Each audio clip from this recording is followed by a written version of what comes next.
Good evening. The zoning board of appeals for the town of New Canaan will come to order on November 4th at 7 p.m. When we call your case, we ask that each presenter come up to the lectern, identify themselves and the property in question, state your request to the board, and identify your hardship and the reasons for the request. Remember, your hardship cannot be financial in nature. It runs with the land and is peculiar to your property. The board will then ask questions of you, after which you will sit down and we will give those present a chance to speak. You will then be given an opportunity to answer any questions or sum up your request. We record the meeting, so everyone must speak into the microphone and state his or her name. The board will then go into business session, discuss and make a decision. There are 5 voting members on the board and it takes 4 positive votes to be granted a variance. We're gonna take attendance. Cynthia, do you wanna start? Dell present. Arden present. Tastian present. Howard, 2 present. Snyder present. Book present.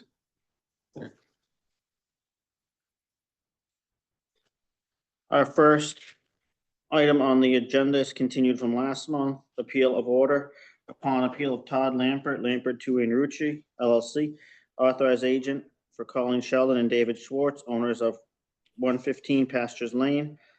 Appeal of the zoning inspector's decision to a zoning permit while the subject property maintained violations of section 6.5 of the New Canaan zoning regulations, located in the 2-acre zone at 78 Pastures Lane, map 44, block 109, lot 251, and 92 Pastures Lane, map 44, block 109, lot 252. Attorney Gelderman is on Zoom. Correct. I believe we had a couple questions for you. I think the first one was regarding the requirement of a decision of the zoning enforcement officer to take the appeal from. And I believe the second was, you can correct me, but I think it was the extent of detail required in the appeal to create notice regarding what is being appealed from. Okay, the first one is fairly simple. There's a case called Reardon versus the ZBA of the town of Darien, which is about 10 years old. It's at 311 Connecticut, 356, and it is a 2014 case.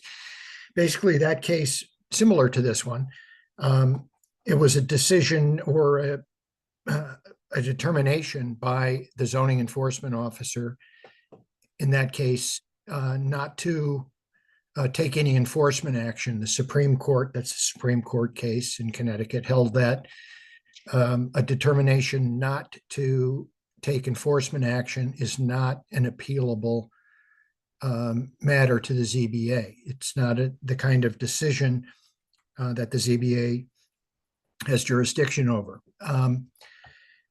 However, the issuance of a zoning permit is an appealable decision. So in the Reardon case, no appeal of a zoning, the appeal of the zoning permit was not taken in a timely manner. So in that case, the ZBA had no jurisdiction at all to hear that case. So the bottom line is the ZBA doesn't have the authority to order enforcement, but it does have the authority to determine that a zoning permit was issued wrongfully, and I assume that's one of the issues in the case. Now, I took a look in answer to the second question, Luke. I took a look at the appeal. It was drafted by Attorney Lampert, and to the extent it seems to indicate that he's appealing from the decision of the CEO or of Sarah in this case not to enforce it. There's no jurisdiction. To the extent that letter can be read as a challenge to the issuance of a zoning permit, then the ZBA does have jurisdiction over that. So that's kind of, the cover letter, was unclear to me what it was intending to do. And I think it's really up to the ZBA to determine whether or not the application or the appeal was sufficiently clear to give the ZBA and the public confidence that it was the zoning permit, that the issuance of the zoning permit itself, that was what was being appealed, not any decision or determination not to enforce. So I think that's the decision the ZBA needs to make. If it determines that that is not the nature of the appeal, then I think the ZBA has to determine that it has no jurisdiction. I believe that addresses the first question. In the appeal, I thought I had it printed in front of me, but I don't. I believe he attached the letter from Sarah where she referenced, you have 30 days to appeal this or not. Yes, And that implied to me that it was, at least I feel like Sarah, who she was the one writing the letter, viewed it as a decision that was appealable as opposed to in Reardon, where essentially the zoning officer just didn't take any action. Am I allowed to speak during this, Pete? No, Sarah? well, you were No, a I'm party. not. I mean, typically you are, but not in the context of an appeal, Okay. Sarah, because you were a party. You are a Okay, so party. I can't clarify that email then? No, you really can't. But I will say that I think it was the July 18th, 24. yeah, it was an email. I read that as well. I read that as Sarah saying that he can appeal the issuance of the zoning permit within 30 days of the issuance of the zoning permit, which is correct. Because that is a decision that she made, as in her capacity as the zoning official who issues permits. So that decision was appealable within 30 days of the issuance of the permit. Or as you know, sometimes that 30-day period begins either on the date of publication, notice of the fact that a permit has been issued, or upon actual knowledge, if an applicant can show that they had no knowledge of the issuance of the permit, but took the appeal within 30 days of realizing that it had been issued. I don't know the timetable here, what the timetable was in terms of the issuance date of the permit and the date of appeal, but as I read Sarah's email, she was simply saying he has a right to appeal the issuance of the zoning permit of the applicable starting point. Can Sarah help us operate the computer system to access the stuff on the town website? Oh, sure. Because we don't have all these, we don't have hard copies of all these in front of us right now. Yeah, she can do that as long as her function is limited to that. I guess she has one paper file, so we could look at that as well. Okay. Or do you want my email pulled up or the letter that Attorney Blanford? I think we should, I think it would make sense to look at both of those as a starting point. Which one do you want to look at first? Could we look at, it makes sense, I think, to look at the email first, because the letter was after that.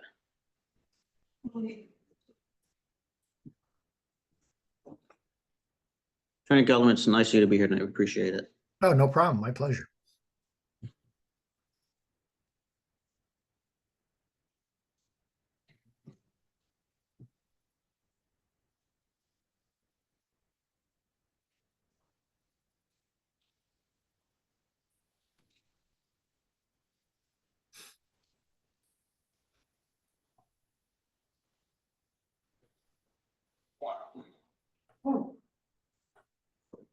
This issue of permit. Can everyone See that? Yeah. Okay.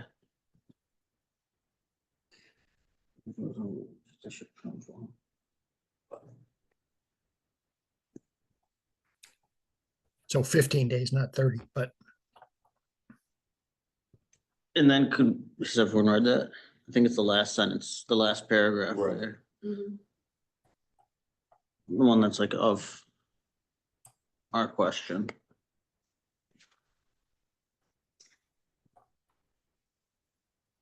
Okay, couldn't you pull up there? And that's within, what was what was the prior letter dated? July 17th.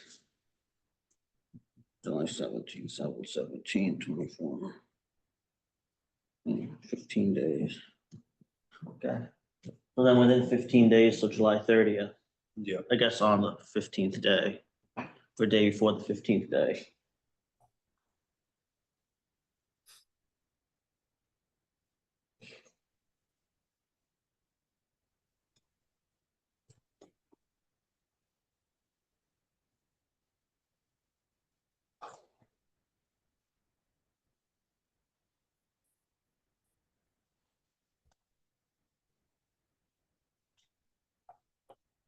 Want to scroll to the second page there? Yeah, there's already. Yeah.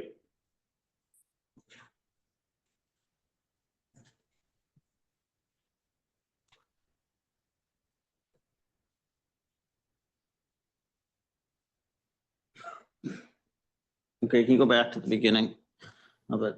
So I think the operative question here is that first paragraph. Mhm. Attorney Gelderman, and I mean, here it's pretty clear they're appealing the issuance of the building permit.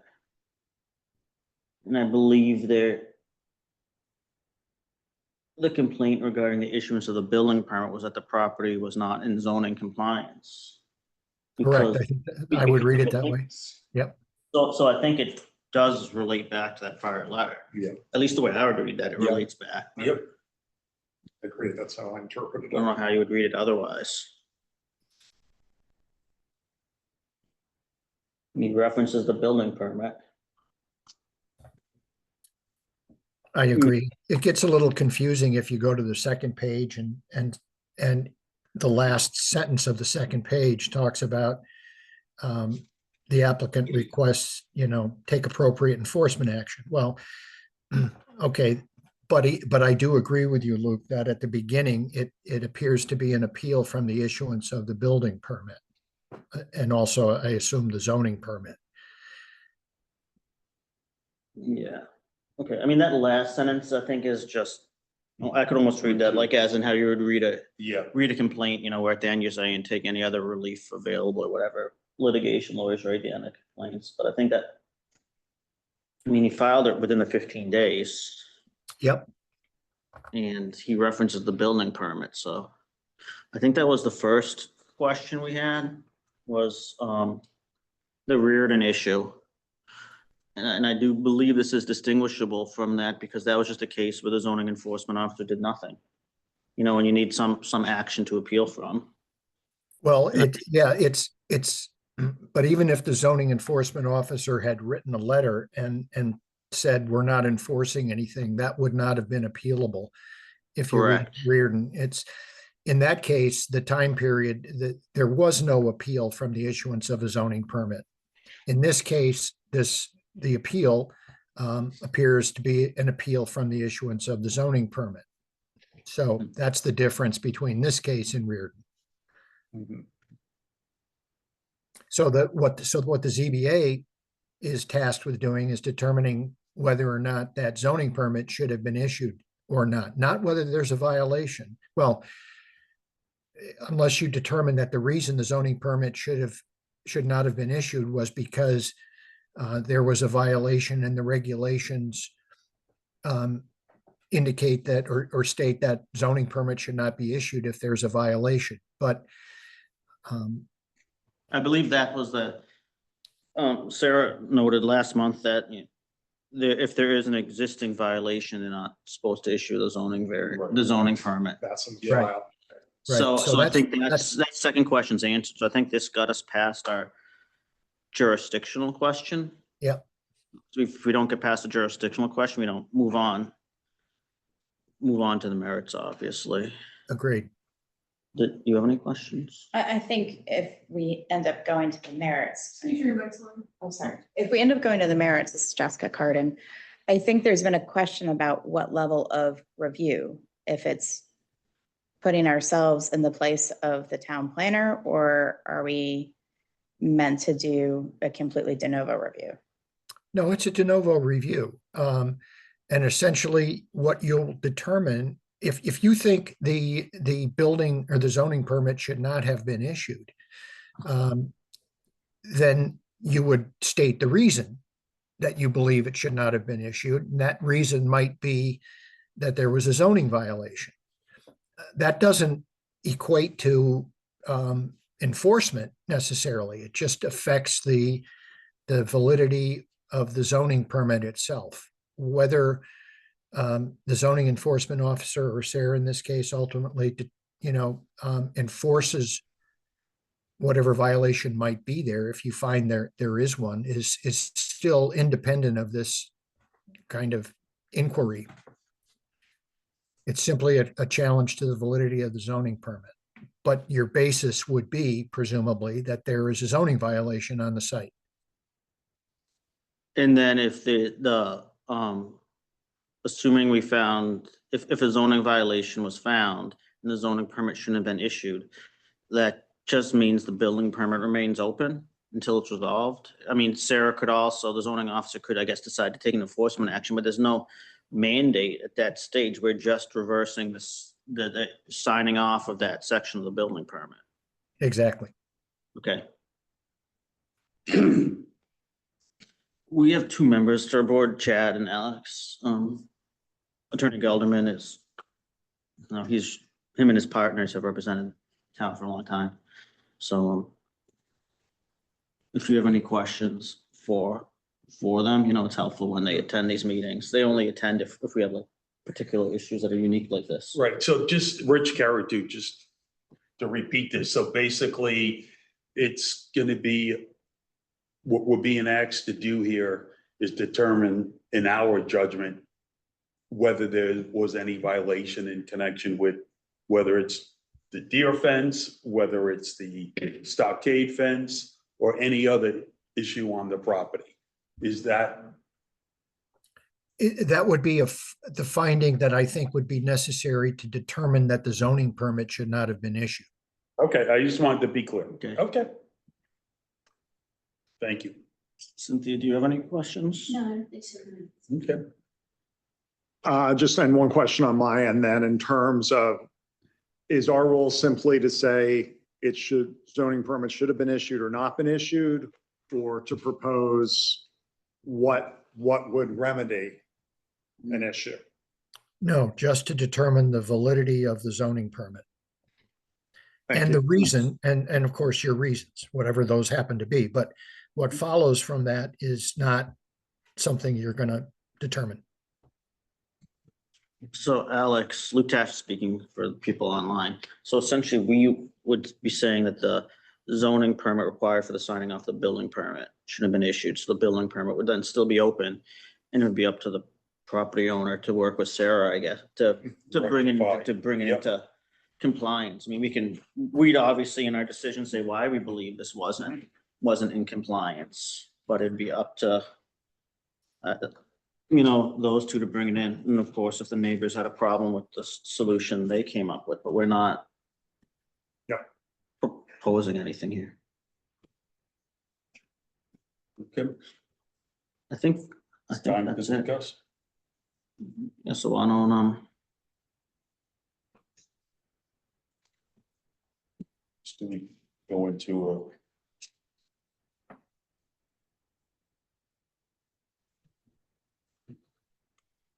And then I had just one other, I drove by the site, spent some time looking at all of the lots, all of the Yep. lines of sight and the distances. And I guess what I wanted to confirm was what the setback is supposed to be on the stockade fence along the access way.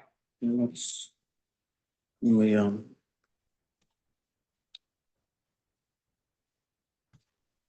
6.5 C, retaining wall. 6.5, let me go to what they're, we'll start with what they have in there.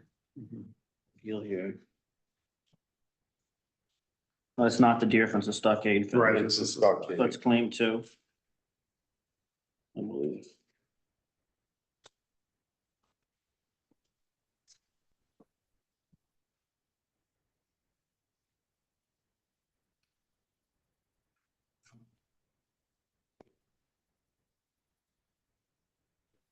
Six point. Jessica, do you know what section 6.9 is it what they were saying last time? Look at my notes on the lens. I think. Sarah can help with this technical question if you need it. She Okay. just I'm, arguing. yeah, just didn't know if I could speak. So you are permitted to have a fence up to the property line. So Right. there's, There's no no setback setback. necessary. correct. 6 feet high. Yes, but I think that's the dispute that, really, if it's the side yard, yes, up to 6 feet in height. If it's the front yard, only 4 feet in height. Okay, right.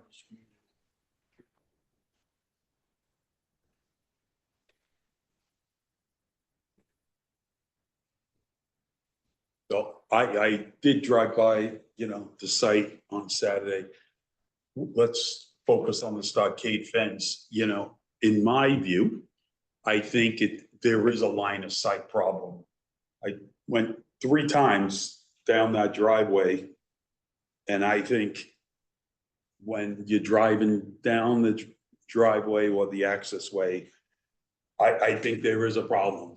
I think there is a line of sight problems. I disagree with whoever made that judgment. That's I number think it one. was the fire department. The though. the And fire so marshal, yeah, I mean, that's my I view. think unfortunately for us, like the zoning regulations, there's not necessarily an issue there as far as how it was constructed, but obviously there's maybe some issue with our zoning regulations where that can exist and still have Well, potentially. because I remember in that the rules, issue. it says you can't block the line No. of sight in a road.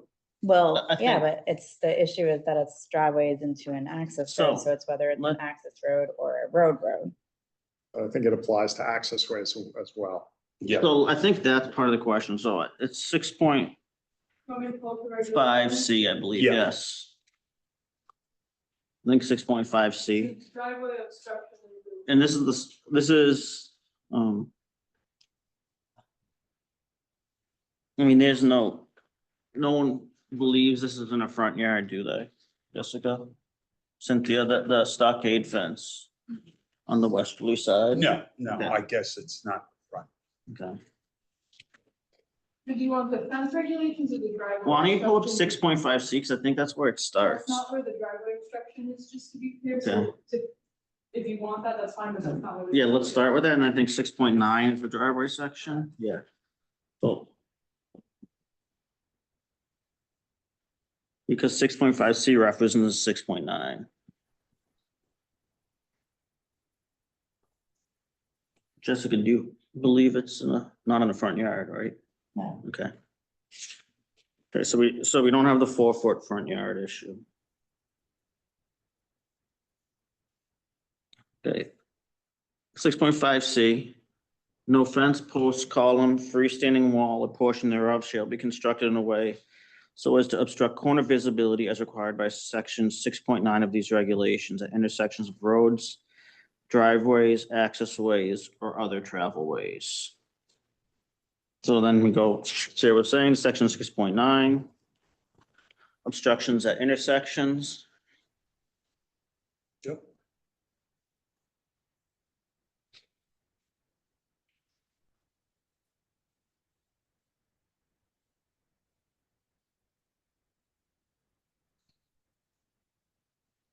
On a corner lot or not more than a corner lot abutting an access way. Do we have a plan of the?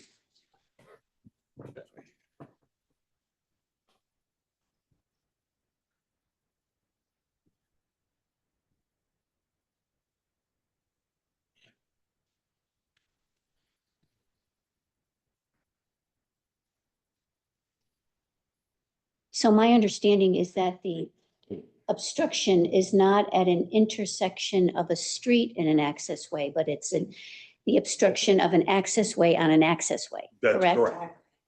Yeah, that's what I think the question, Right. Which, if you read this, it says that it's not abutting an access way at its intersection with a street in a residential zone.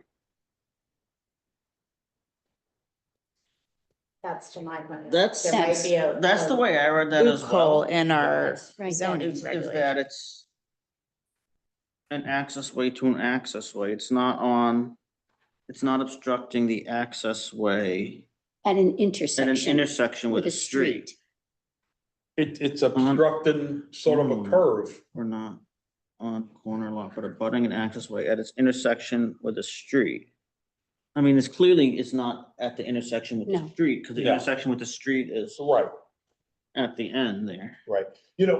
Rich Carrot, too, one question I hate to go back here, but this is interesting because when you look at the house, I mean, the house faces the stockade fence, right? So one may be able to argue, is that a front yard? I mean, the house itself faces the stockade fence. It's sort of a catty corner, it's a large It's lot. not a corner lot. I know it's This could not be a corner You lot. need two streets. It's not a corner lot. I understand that, but the house itself faces the stockade fence. So does that make it the front yard?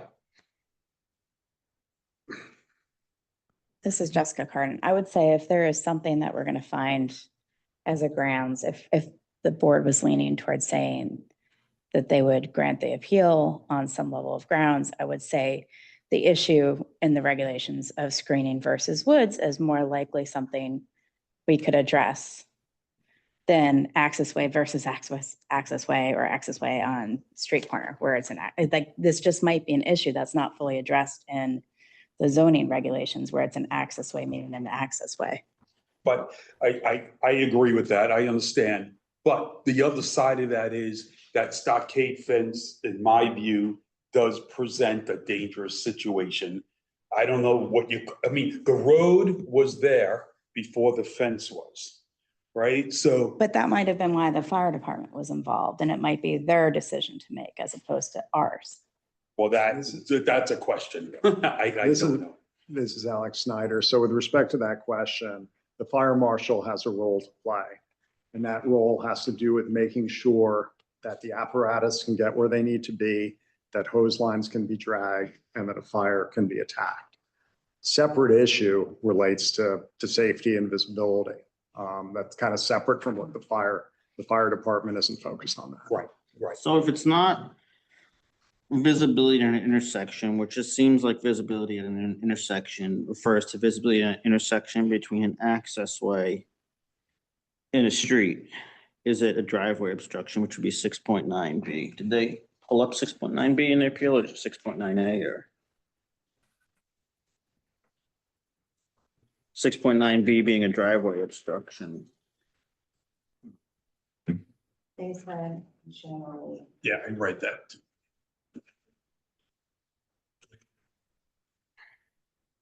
It says more generally 6.9. I don't know that they. Okay, so 6.9B is driveway obstructions. In order to provide adequate room for emergency vehicles to turn into driveways and access all buildings and parcels within the town of New Canaan, all driveways, including alleys, private roads, and other access ways shall provide the following minimum clearances for emergency vehicles regardless of the paved width of the driveway.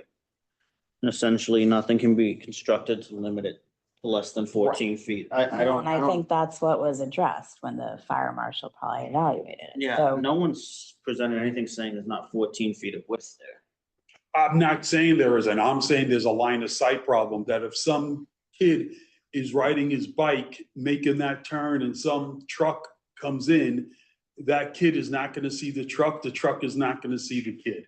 So I don't care what the rules say, there's Well, got to be some discretion. I mean, but we that have there's a to, line of sight we have to problem. evaluate But if the that's rule- something but the that rule- would have been I've read those addressed. things 5 times today. The rules don't are not gonna be able to address every specific point. There's gotta be some interpretation of safety. So in my view, if some little kid is going up that driveway and a truck is coming the other way, there's a line of sight problem, I will vote that that is a problem. The rules cannot address 100% of every single issue that the town and the zoning and plan is gonna have. There's gotta be some common sense and there's gotta be some discretion. There is, in my view, a line of sight problem. I don't want some kid being hit on my shoulders, so my vote's gonna be, that's a violation. I just have trouble. I agree with you as Vote far how you as. want. I'm just telling you what my Okay, vote's okay, gonna let's try to, let's try to work our way through the, like, the provisions of these, be. variances and see if it fits here, because I don't think we, regardless of how we feel I that the read the situation should rules, be. Luke. I spent 3 hours reading the rules back and forth. It doesn't address line of sight. You know, I mean, so there's gotta be some discretion. I cannot feel like I'm doing my duty here by voting that there's not a violation. There's a common sense violation of a line of sight. It's not unlike a shared driveway, though. Those have the same issues. Doesn't matter. It's a lot, that road was You there still before have to that be fence was watchful and put up. mindful of other cars and passengers. And what we have to look You to, can't block when it. it's an appealable decision before us, we have to look at something in the zoning regulations, what we're vested to try to have our powers. I'm not saying, obviously, Vote we can as be you see. concerned. I'm not, you're No, not gonna I'm voting change- as I see as gonna be necessarily for the record. Right, then that you, that I'm gonna vote Okay, as I see well, for the record. okay, and so that's let's- Saving a life. Okay, so we have. Okay. Let's try to pull ourselves back to what's in the regulations. I think a lot of people You're have the not same gonna find concerns it, as I you. read it 5 times, you're not gonna find it in there. Go ahead. Alex, do you have anything? I had one question in terms of applicability, because when I went there, I found there's one particular place where the fence is very close to the driveway. It's kind of an angle. Right, And that's why I asked about the setback. How, is there any setback? And what I'm hearing is there's not. there's not. But there is a reference here to, in the driveway discussions, that is supposed to be 25 feet back from the center No problem. of, in that schematic there.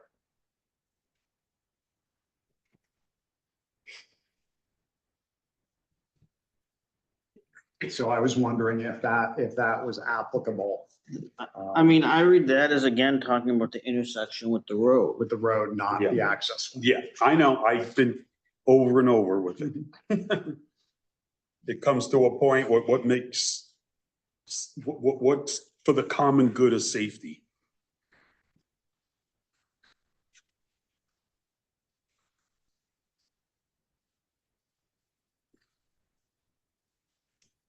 I mean, what's interesting is is if this is reduced to less than 14 feet. I don't know. I mean, that's the problem. Nothing was presented to say it is less than 14 feet. I don't know if we can scale it out on the plan. I don't think so. I don't think the driveways. Did they submit, Sarah, full-size plans? They submitted a full-size survey, but the fence is not on the survey.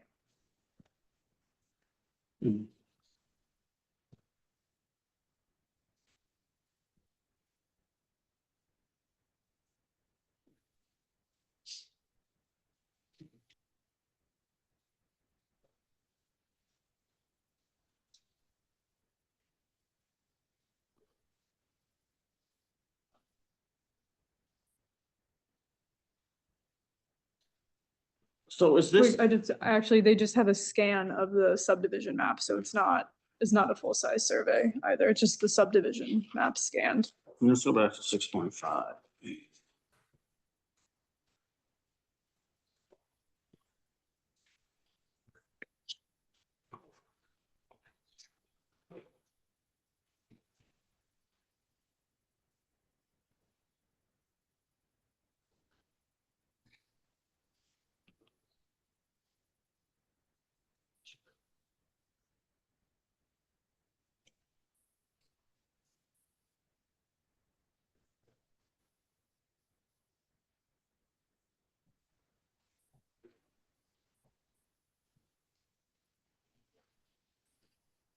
There's two.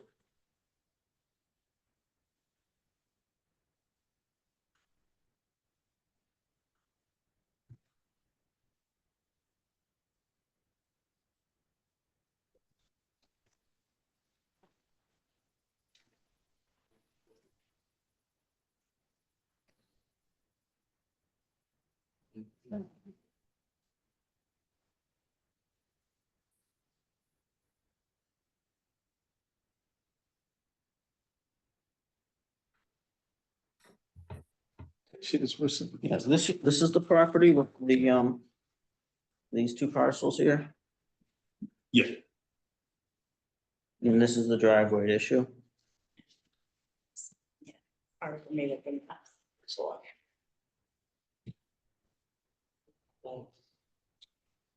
So even if it's broken into two separate parcels, I believe each one still has a separate front yard.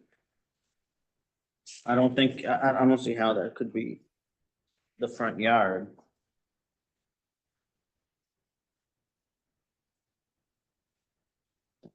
Yeah,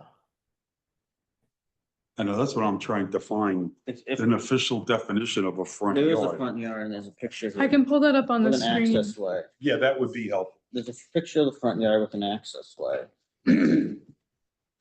But again, I'll pull up the definition. It's also in the record. Here we go. Oh, no, there's another picture.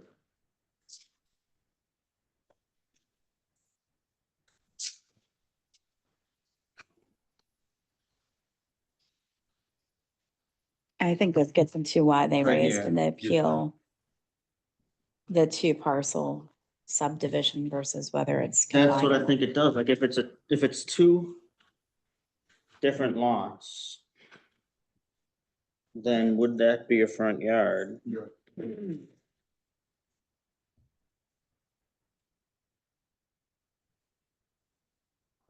Front yard faces access way. Would it be more like this property? But it still has access along Pastures Lane. You know, so I don't think the access way is its front yard, because here this says no. But the house faces the Yes. access way. No, but it doesn't matter where your house faces. Here we have this parcel here. I can't read it, it's so small on the screen. Not that one. I was looking at the plan on the application, on the appeal. Yeah, so I guess page 2 of the appeal is says map 7621. The actual appeal. Correct.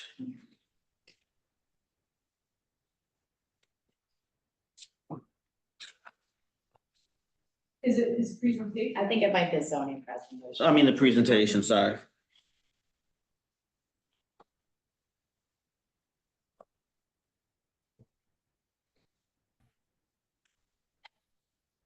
No, I think that's the one if you could.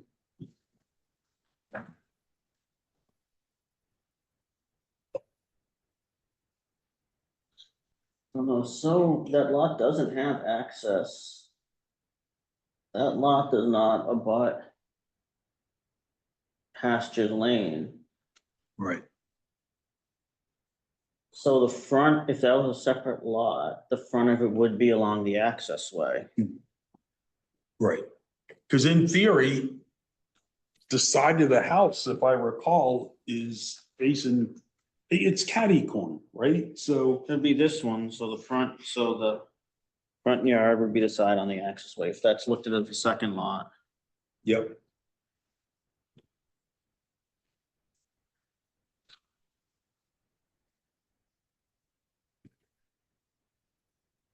Do we have the special permit language that we discussed? Remember that, I mean, when subdivision language was language about when this was divided into two properties at the last hearing? I will check.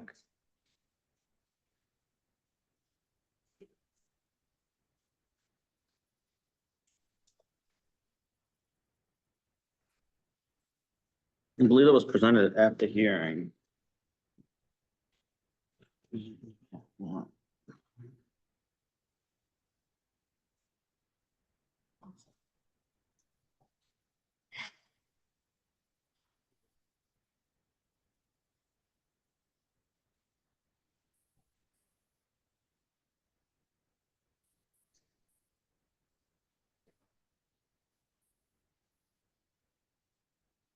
mean, it's pretty clear if that's a second lot, then that's its front yard. Yeah.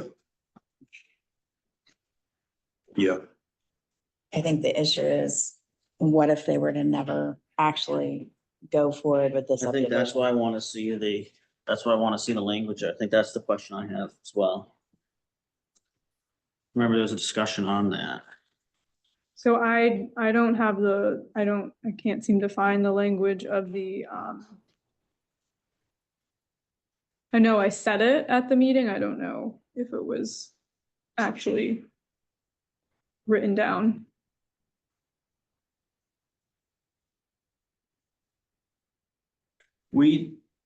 How long after tonight do we have to vote? You have 65 days from the day that you closed it, and then you could, in theory, ask for 65 additional days of extension. So you can extend it to the December meeting, but it sounds like there are absences of the seated members who have reviewed it. So then you would, in theory, need to ask for an extension to go to January, unless you had the other members review the tapes and had them seated, but I don't know if they plan to attend or not.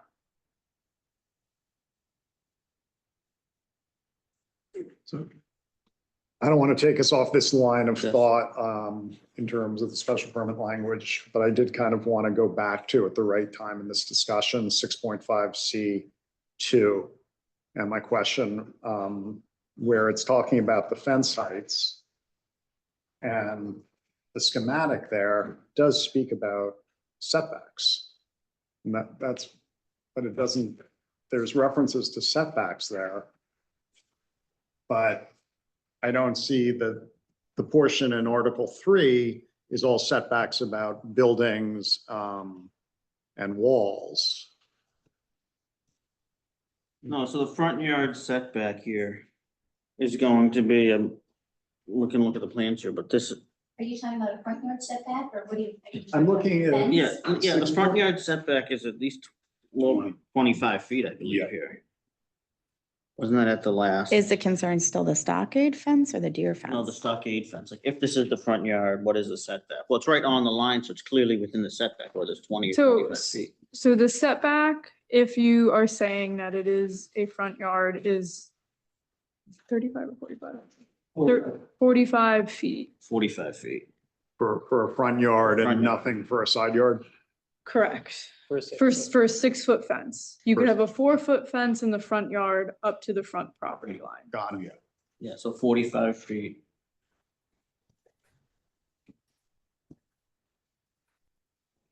So if that's the front yard, it would have to be limited to 4 feet. yes. And in one way that, Rich Carity, one way that makes sense because there is a road there. The house faces that road, the access road. And if it is down to 4 feet, that is gonna help with the line of sight, which is the intention of the statute. It is, unfortunately, we don't have. Let's look at the definition. You want it? So it's.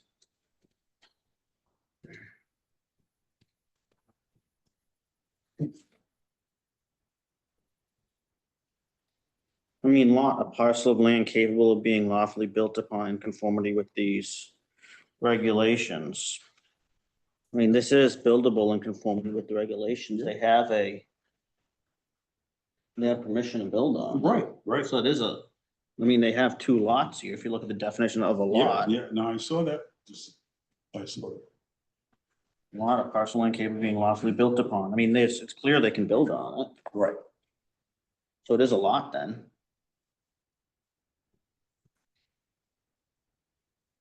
It's listed as a separate parcel on their plans as well.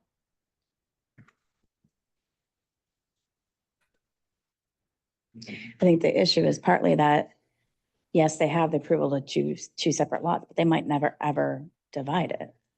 So then But you treat it But it's as 2 capable. separate, Just yeah, but if capable of it's being- never, is it ripe right now Is to it make cap- that decision? That's my point. No, but it says it's capable of being lawfully built on. Just because you decide not to do it doesn't mean it's not capable. Capable means, there's something you can do to make it be built on. Like if they decide, well, we're not gonna follow the next step, so then we're not gonna build on it, that just means it's not capable of being built on.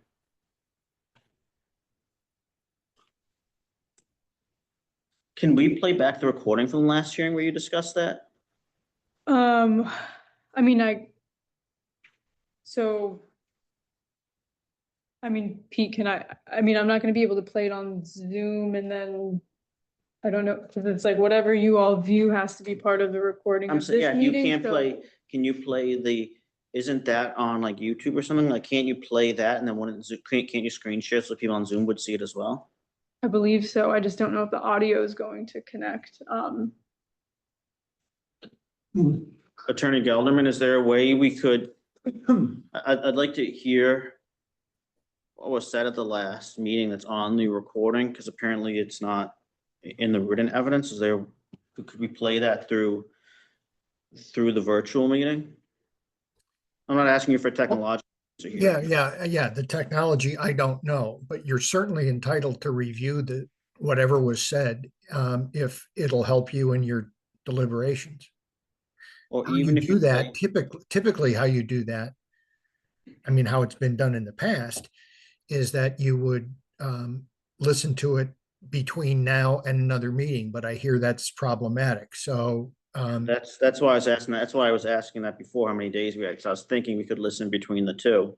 Yeah, Vote at the next, but that's problematic. So, Can we take a recess? And play it, I don't think we can do that. I would be no, comfortable with no, that. you got to do your deliberations in a public meeting. Yeah, so I mean, like, I can attempt to do that. It's just what portion of the meeting, how, are we listening to 30 minutes worth of? why don't we just try to find the quote where you discussed the subdividing it and what had to be done under the Okay, previous P and Z permission? Because we're gonna be here for a while anyways, and we could discuss the other issues and then come back to that, I guess. I just think that's an important factor here for us to review if someone's gonna take the approach that this is a second lot. Is there a technical question about subdivision or re-subdivision that's Well, involved? apparently in the subdivision approval here, there was some language in the decision about, I can't recall the exact language, which is why I want to hear it again, about what is required for this second lot to be built on. Okay, Because, So I mean, it something- seems from the definition here of a lot that we are dealing with two lots to be a parcel of land capable of being lawfully built upon. They have a plan with two lots that are capable of being built on here. But I think there was a caveat with that permit. yeah, so, again, Pete, stop me if I'm saying something I shouldn't be, but the subdivision condition was that the lot, because right now the two lots are being serviced by the same driveway.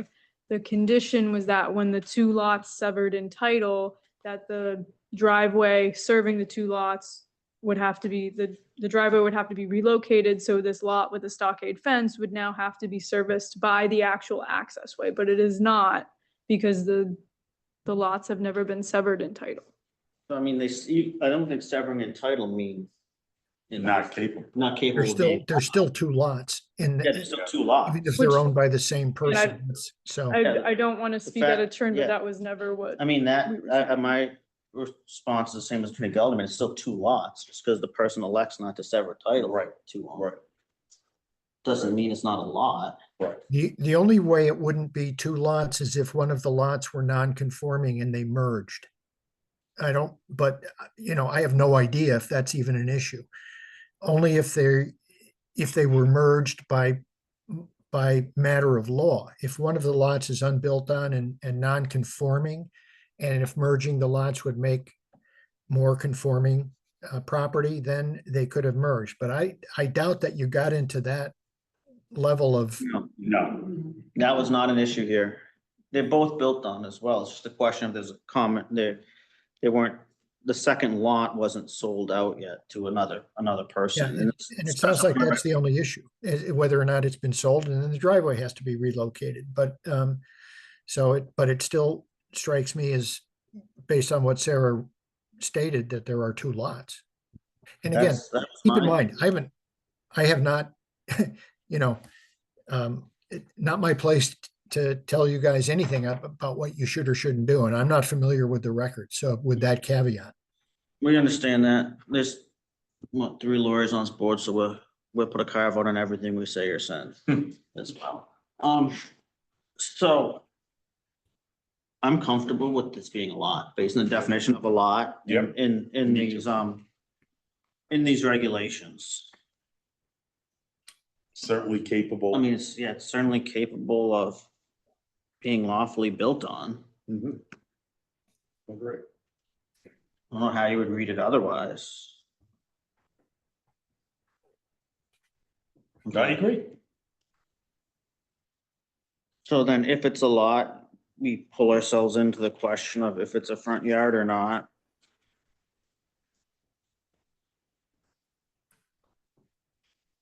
If it's a front yard or not, that would be section 2.2 yard setback shows front yards.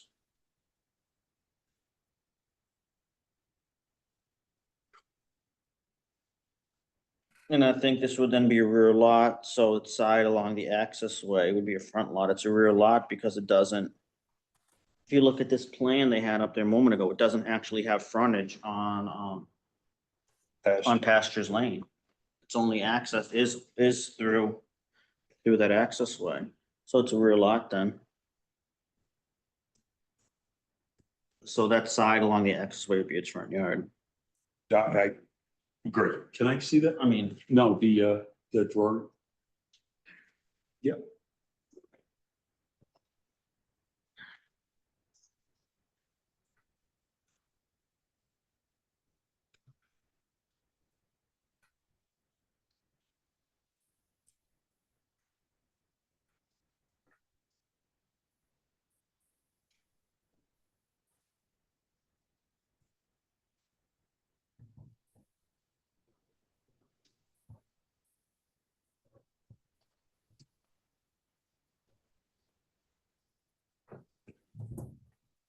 should we go on to the next issue and then maybe come back to this one? Or do people want to talk about this more at this moment?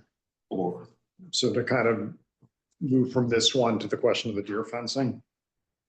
I think so, honestly, a reason why we would like vote and reach a decision on one issue without us discussing both issues. Yeah, no, I think we have to, makes sense to cover it Cynthia, all. what? Okay. Jessica, you want to talk about this more or come back to it or? I'm just looking at the original. Yeah, I think we should, I want to make sure everyone has enough time, so let's. Yep, definitely.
Okay, so I think the second issue we had is the deer fence. Hmm. That's it. Okay, the front yard setback's 45 feet.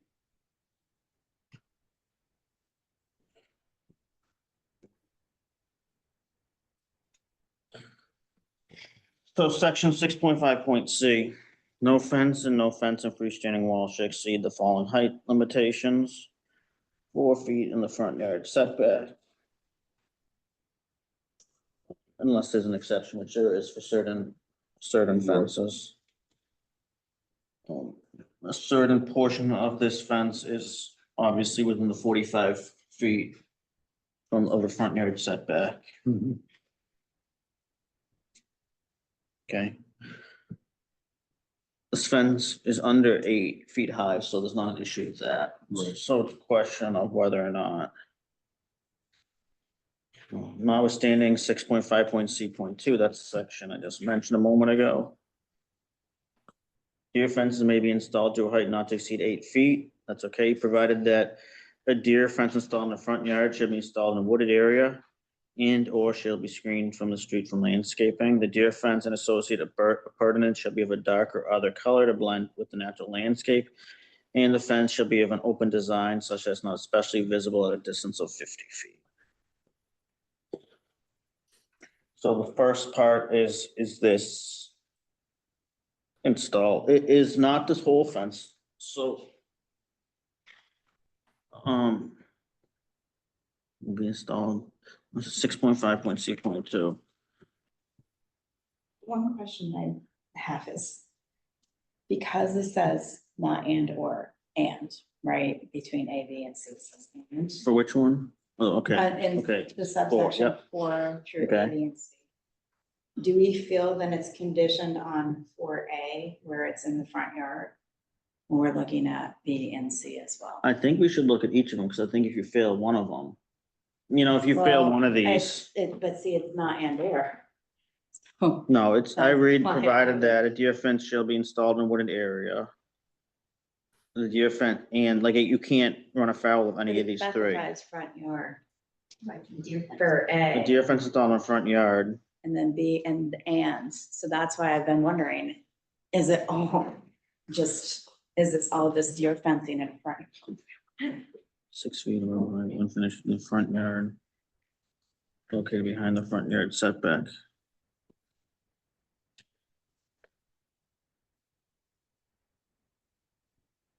I'm trying to, so A, B, and C have an and, which would indicate that all three conditions either need to be met or if one fails. Right. Yeah, that's To me, how I then read it's- To me, that means it's all three, then, I don't know, I was reading it that they're specifying at the front yard. What I Jessica's think saying it is, might be improper writing. Yeah. I don't know that that was the intent, You're but I think, no, I think what Jessica is saying is that there's only 4A apply to front yards.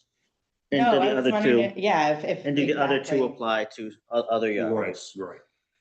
I think it might have been, I don't know, I mean, I'm looking at it trying to determine, like, was this just bad drafting? And it would have been solved easily. If they wanted all three to apply, then to me, I'm looking at, did they want all of this to be the conditions just for front yard? Deer fence.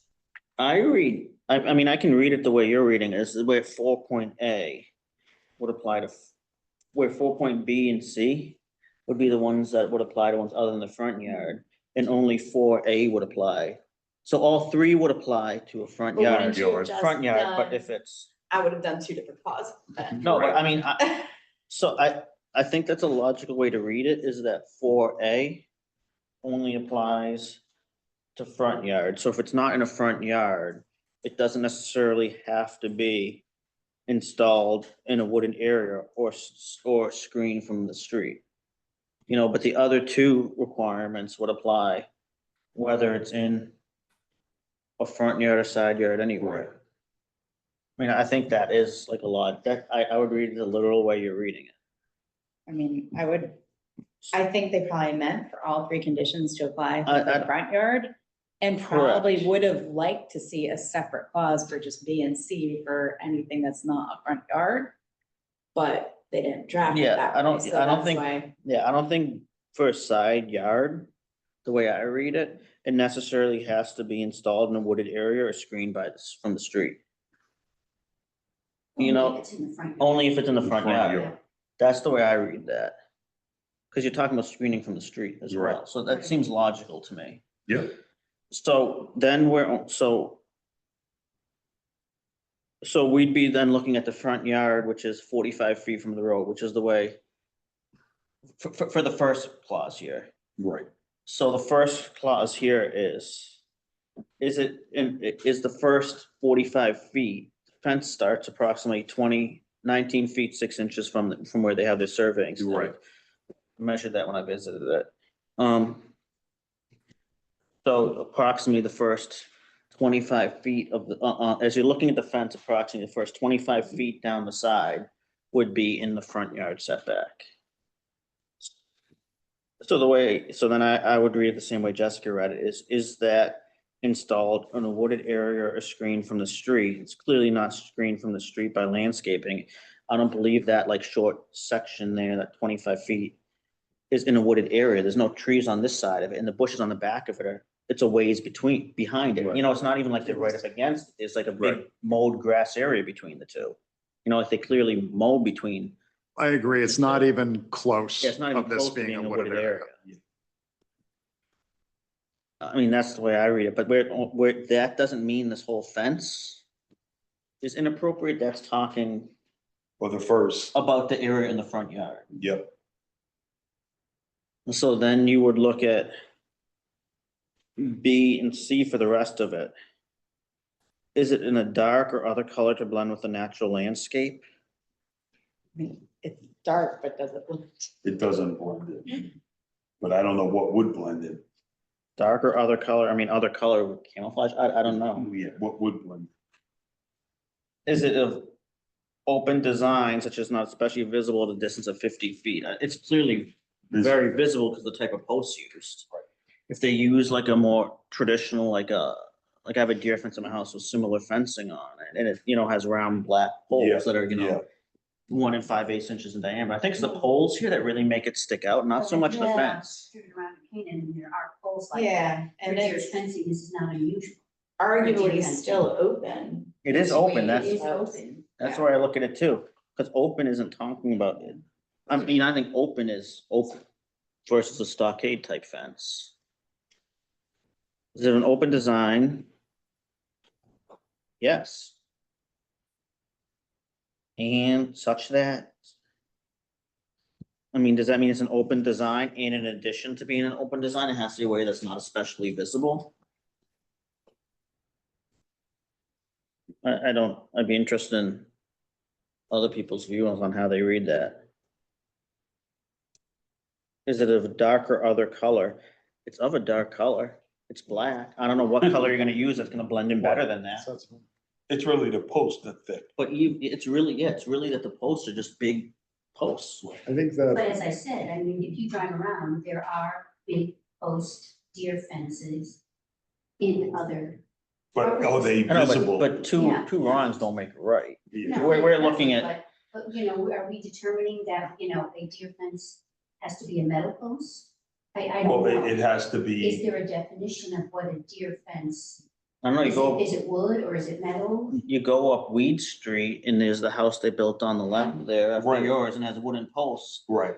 But they're round and then they kind of screened it with plantings and things. You don't even notice the Right. fence. I I mean, mean- even though it's there if it wasn't there Right. when they were building it, because the round posts, they didn't paint them. They like just net pressure treated wood or whatever. Right. They're not even dark like this. I mean, It's really like the shape of these kind of stands out in and like a natural environment, because in like a natural environment, you wouldn't see like And- all these And, squares. and I you feel wanna like- know what makes them stand out more? That he did it after his tree. So what's unfair here is that he has the screening from the deer fence and the public and the neighbors don't have the screening because he planted trees where he doesn't see his own deer fence and everyone else gets to see the deer fence.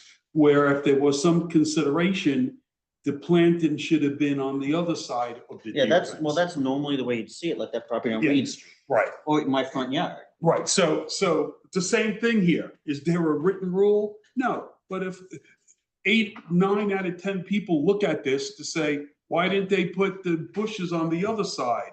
It's just like the rule, you put the bad side of the fence facing Should your be property open and the design. good side facing your neighbors. Such- This wasn't the neighborly thing to do, and it clearly makes it out, it stands out more because he put the trees on his side, so he doesn't have to see the deer I mean, fence. I already foresee is it has to be of an open design such that, means it's an open design and it has to not be Yeah. especially visible That- distance This 50 is, feet. this It's is, still visible at 50 feet, then it's probably not such a sufficient design arguably That's what I'm saying. to be especially.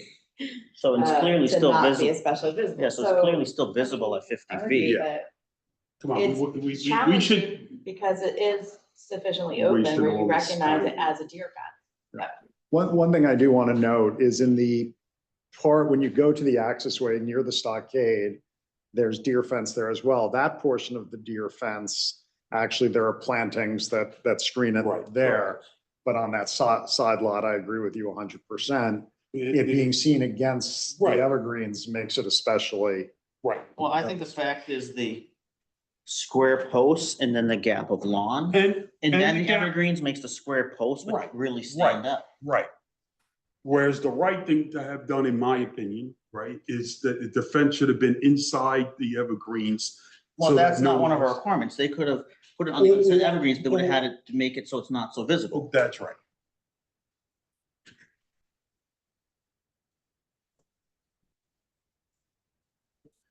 Attorney Gelderman, is this when we vote, is this a 4-5 decision, like our normal decisions? Yep. 4 out of 5. Can I propose the vote here or? we got- No, I want to make sure everyone's all set with any questions they might have first, especially Jessica, she's still reading, I'm not gonna. No, just keep looking at the same stuff. You can continue to discuss after a motion is made and seconded. But you Okay. can have additional discussion if you want, just saying.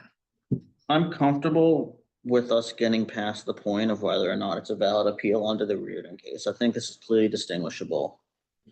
It seems to me it's very clear that it relates back to the issuance, the decision that the issuance of the building permit, which required that there be a determination that there's no zoning violations on the property. I got past that, which I felt is important, and that's why I think it's so helpful that Attorney Gelderman was Oh. here.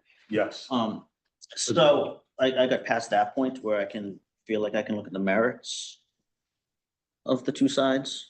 I agree with that. So, I mean, is everyone comfortable that we're at the point where we can look at the merits? I don't think Yes. any of us would have proceeded down this path if we weren't. Okay, I just wanted. Just for efficient use No, of if time. people have concerns or the like, I think we should make sure everyone can vent them. So then we go on to the first question, which is whether or not the stockade fence is compliant with zoning where it's along the access way. The way I read a lot, it's similar way to Attorney Gelderman read it. I think some other people on the board read it. This is a lot. There's 2 lots here. Right. Because that is technically a rear lot, its front yard is on the access access way. way. As a result of its front yard being on the access way, anything in the front yard setback, which is 45 feet, has to be 4 feet tall. That's the way I read that. That seemed, once I get to the idea that that's a second lot, that gets pretty easy to me. Yes. And just, so you're saying 92 is a rear lot to 78? I don't know if I have Okay. the Numbers correct, but. That is correct. 90, Yeah. Could you put that up again? Which, put up what? the plan that showed the 2 lots. Do you want the blurry map or do you want like the GIS that doesn't, it's not like. I'd rather have the blurry map. I think The argument would be that if they merged the 2 lots into one, then they could basically have the argument defeating front yards. They could, but they've never merged. They still have 2 buildable I'm just saying lots. that's part of our sort of inverted way of thinking that this is still two or should still be I treated mean, as maybe two. they could theoretically revoke the plans that gave them 2 lots and have 1 lot, but that's not something they've done. That might be the decision of how they rectify this. Is they say instead, we're just gonna convert this back into 1 lot. I don't know, but we're looking at this at the moment in time as of when Sarah went to look at the property. We can't look at this as to like what's happening in the future. Not at all. No. And that lot there, on the left, doesn't have any frontage on the street. It's a rear lot. Its frontage is along the access way. And there's a diagram and, in the zoning that's clear that that's the fact pattern, its front yard is on the left there along the access way. So it seems to me that fence would have to be limited to 4 feet if it's within the front yard setback. They Right. could make it taller, but it has to be outside the front yard setback. Right. And that would solve the line of sight issue. So within the front yard setback to be in compliance would have to be 4 feet, could be 6 feet, but it would need to It has be to go pushed back. further in. I don't believe this is an issue under 6.9 about the sightlines. I don't see these sightlines, as Jessica noted. 6.9A, visibility at intersections applying. This is not an intersection under that. I mean, it's just not. So, and how they decide to rectify this, if they want to make it 1 lot or what they want to do, that's their decision, but I can't decide in the future. But I mean, I think Jessica's points well received. So then the second point becomes 6.5, 6.5 C C4. 4. I don't see how you can say the first 45 feet of this Right. on the left are in a wooded area Right. or screened from the road. I mean, it's clear they're not screened from the road. Right. Or in a wooded area, unless someone, again, just talking about the first 45 feet there. Not the 45 feet of the fence, the 45 feet 45 from the feet front From property the line. front property. Yep.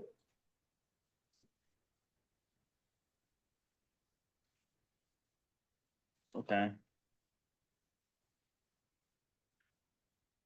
And then the final question, again, consistent with what Jessica said, is, that I don't see 4B. I think it's black. It's of a dark color. Right. Is it an open design such that is not especially visible at a distance of 50 feet? No. I read that as having 2 parts. It has to be an open design. And the open design has to be such a design that's not especially visible at 50 feet. I believe it's an open design. The fence is an open fence, but is it of a design that's not especially visible? I think the testimony was clear. Everyone believes this is especially visible at 50 feet. So that's not a hard decision for me on. I agree. So I think there's 2 different issues. One, first 45 feet needs to comply with 4A, and the rest of it has to comply with 4C. I mean, 4A also, I guess, has to comply with 4C, but only the wooded area of screening applies to the beginning part of that fence there, maybe the first section or so. I think you've stated probably fairly clearly how everybody's thinking right now. Yeah. And so maybe it might be appropriate to Make a try to motion. put it into a motion. I actually have one additional Okay, point to make, though, taking into account these 2 pieces of the front yard being, because it's a rear lot, the front yard, and as I said, that's 92, is a portion of that front is the stockade fencing, but a portion there is deer fencing as well along that frontage. Right. I think that's what you're saying. no, he's Well, no. saying along the access On way. the axis. On the access road. I thought that's what you were saying. They don't have it's not. I think we were focused on the side lot with the evergreen trees. But or at there least is side deer lot. fencing on On the, the access road. just the immediate area next to the gate, you're saying, 'cause the rest of that access way, I thought was all stockade unless. I've got a. I don't wanna see your for you. I know you photos. don't want to see it, but I can tell you what I see. Yeah, do you have, I don't know if there's more photos in the record of that area along the access way? There's photos. The deer fence on the access? There, the deer Yes. fence on the access way.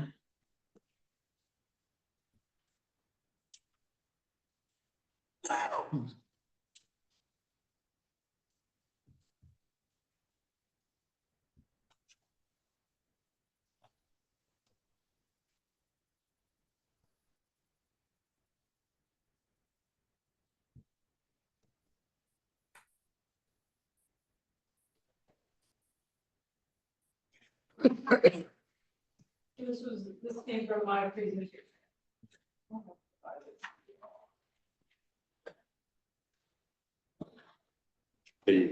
Yeah, That's it. I mean, that could be in a wooded area though. It's got trees pretty close to it.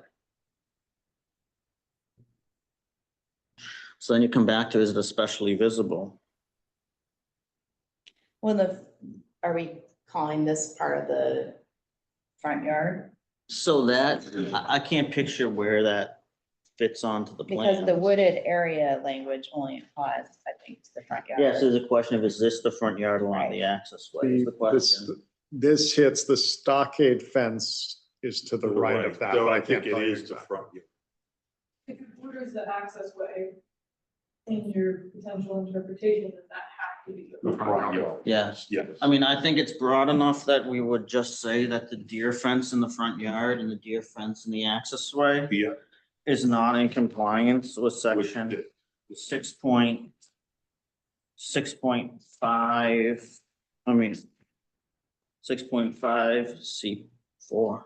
But it would be to the point, the front lot of 78 and second, the front lot of 92, Correct, there's two front lots. Yeah. or front yard, sorry.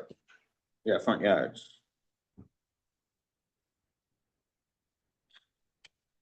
Why don't I try to pose a motion, who's good at writing? And then maybe we read it back and we edit it. Oh, Okay.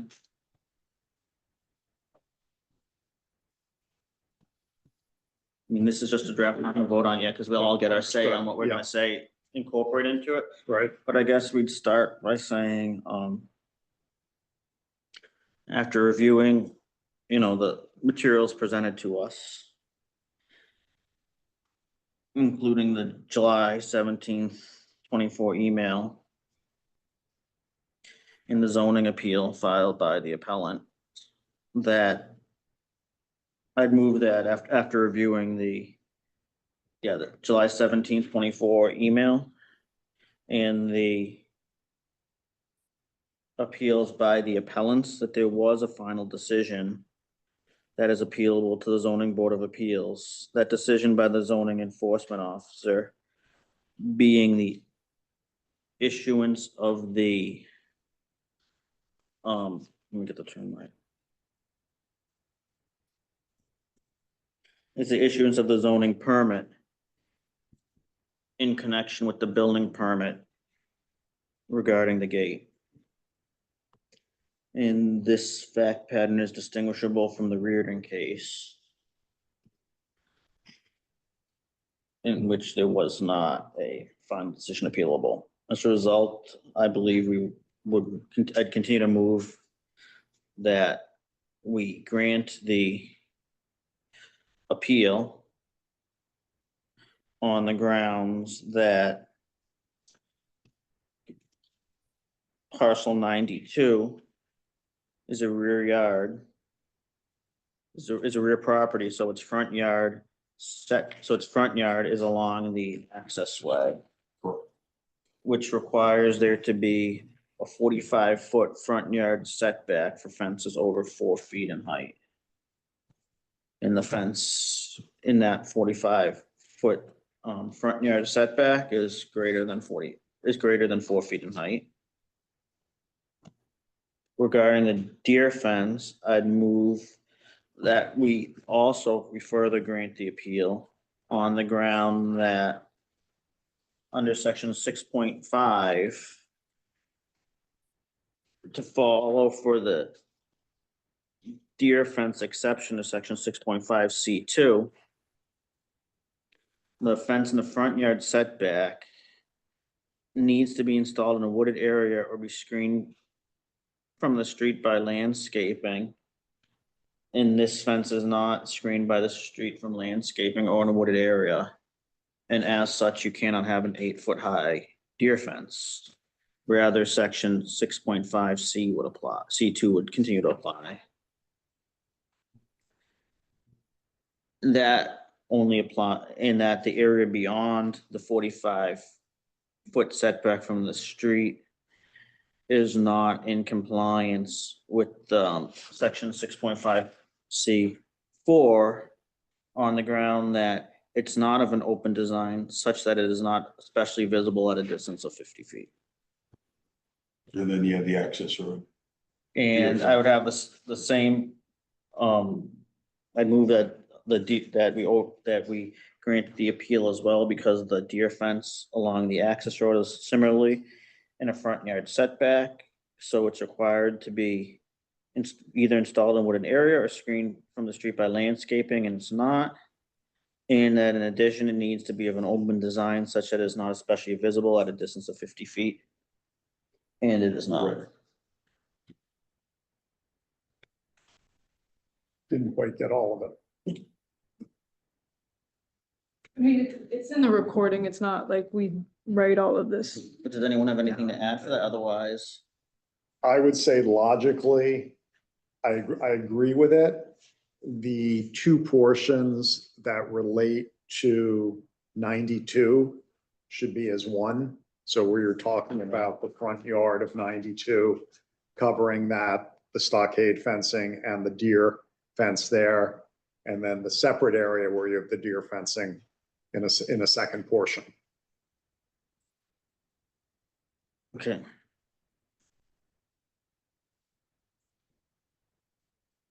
So I'm gonna make a motion now, and it can be amended if something wants to be added into it, and then we'll vote on it. Everyone comfortable moving forward for a vote now, or do we want to further discuss this before this motion? No. Okay, so based on the record before us, it seems I'd move that we grant the appeal overturning the zoning enforcement officer's decision to grant the zoning permit in connection with the issuance of the building permit for the gate, on the grounds that parcel 92, the front yard of it is along the access way. Along the access way, any fences within the 45-foot front yard setback need to be limited to 4 feet high, and this fence is greater than 4 feet high. And that the deer fence in that section does not comply with section 6.5 C4, in that it's not installed in a wooden area and it's not screened from the street by landscaping. And that it also similarly doesn't comply with section 6.5 C4C, and that it's of an open design such that it's not especially visible at a distance of 50 feet. Because it is visible at a distance of 50 feet or greater. Regarding the deer fence along lot 78, I would similarly find that it's not in compliance with the zoning. And again, an additional reason why that zoning permit should not have been issued. Again, the grounds being that the first 45 feet of it were not installed in a wooded, the first 45 feet from the front property line were not installed in a wooded area, or were not screened from the street by landscaping. And that the fence similarly is not of an open design such that it is not especially visible at a distance of 50 feet.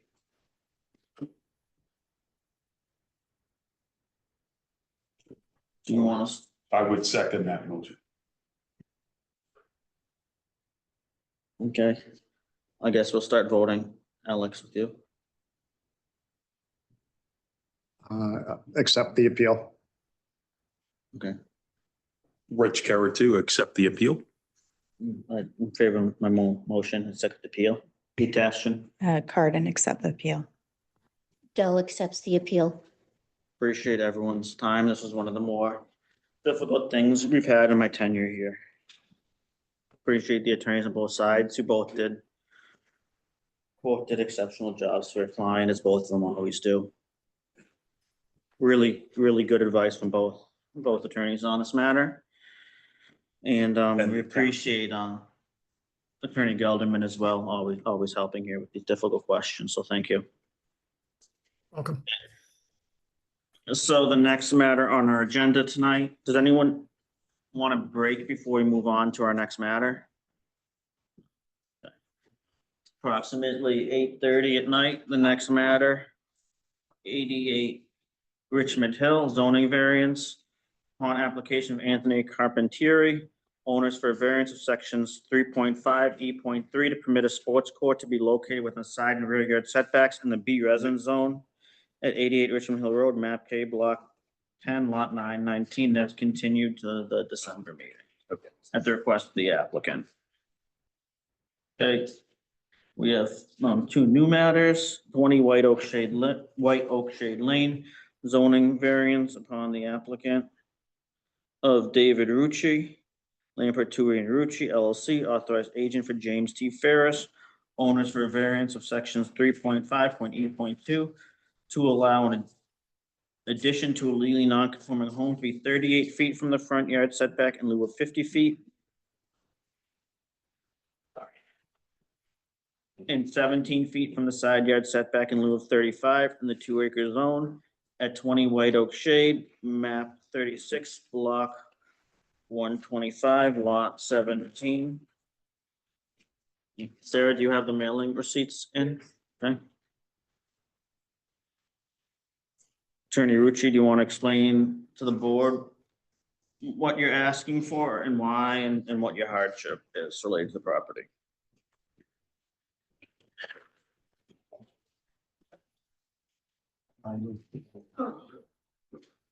Good evening, Mr. Chairman. Thank you. David Rucci for Lampert and Rucci. I'm here this evening with James and Jennifer Ferris, whose property is at the 20 White Oak Shade Lane in New Canaan. I just handed out the presentation that I'm going to go through with you, and Town Planner Carrie is going to be nice enough to get that up on the screen for you as well. Because your client can sit next to you.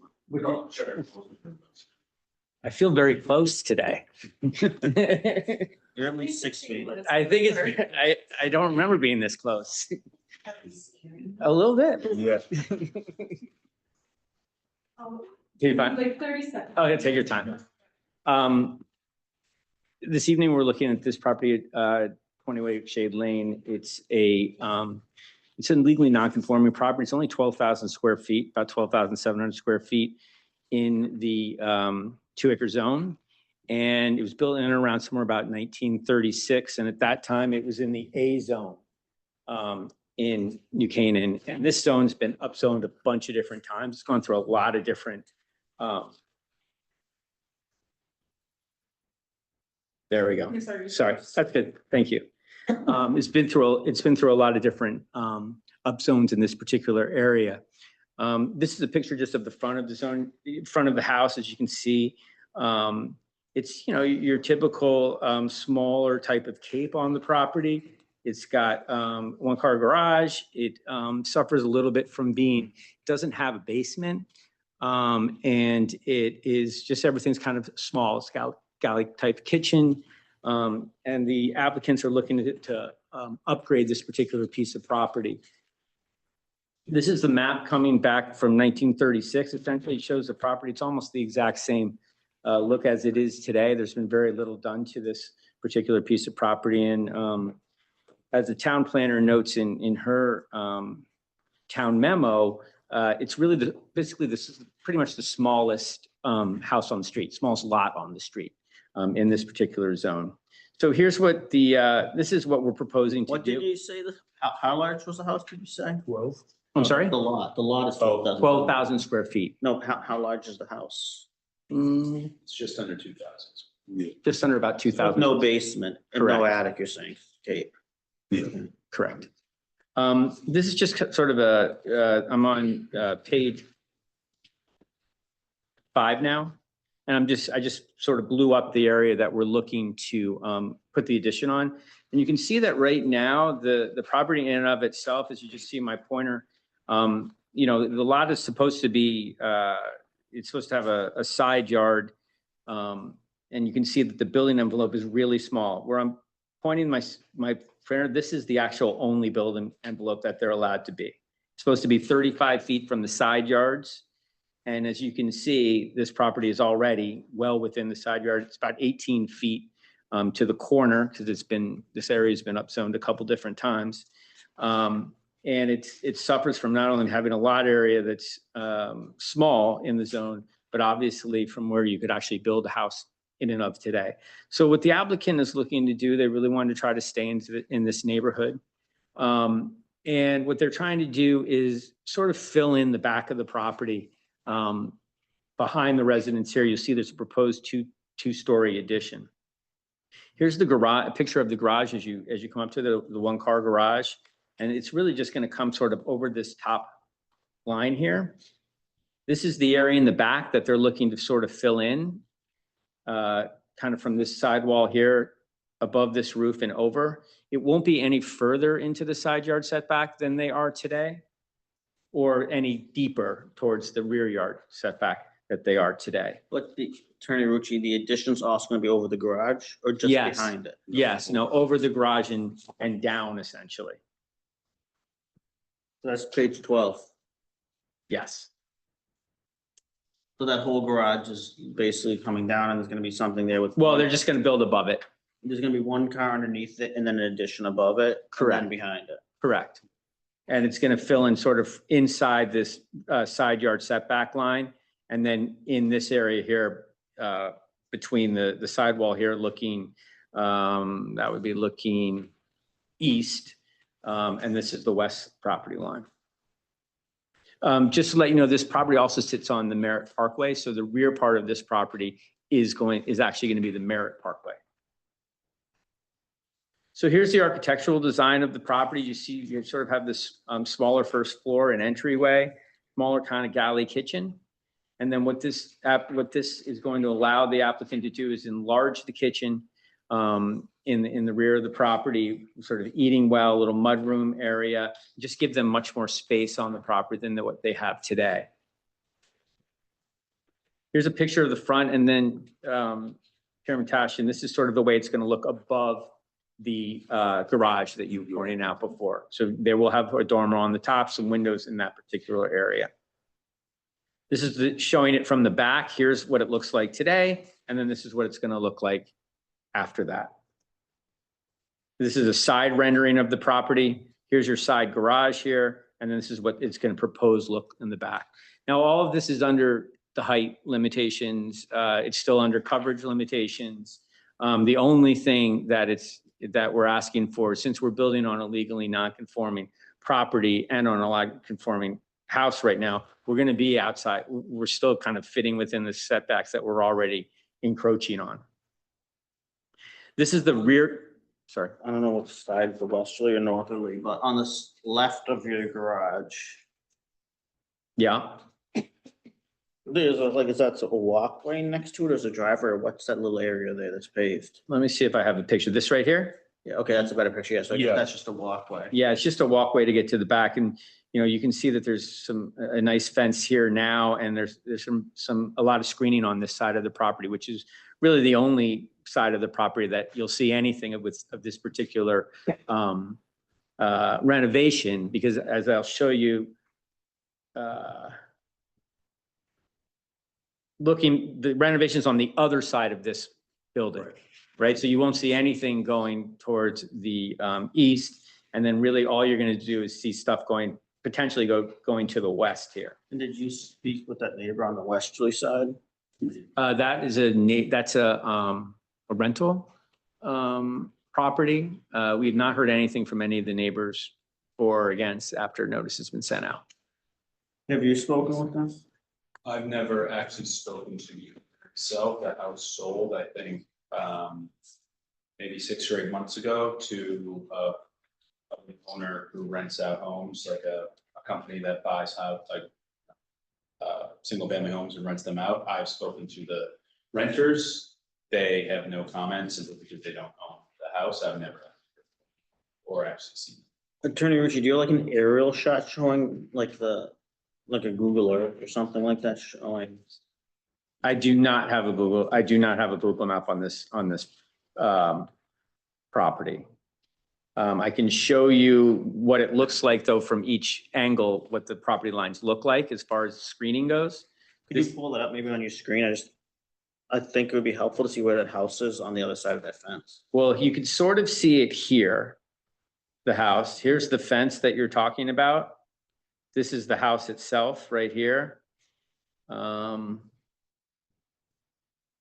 That's the other side of the property. One of the reasons we didn't look to the other side of the property to build off of was because, number one, it's steep topography in this particular area of the property.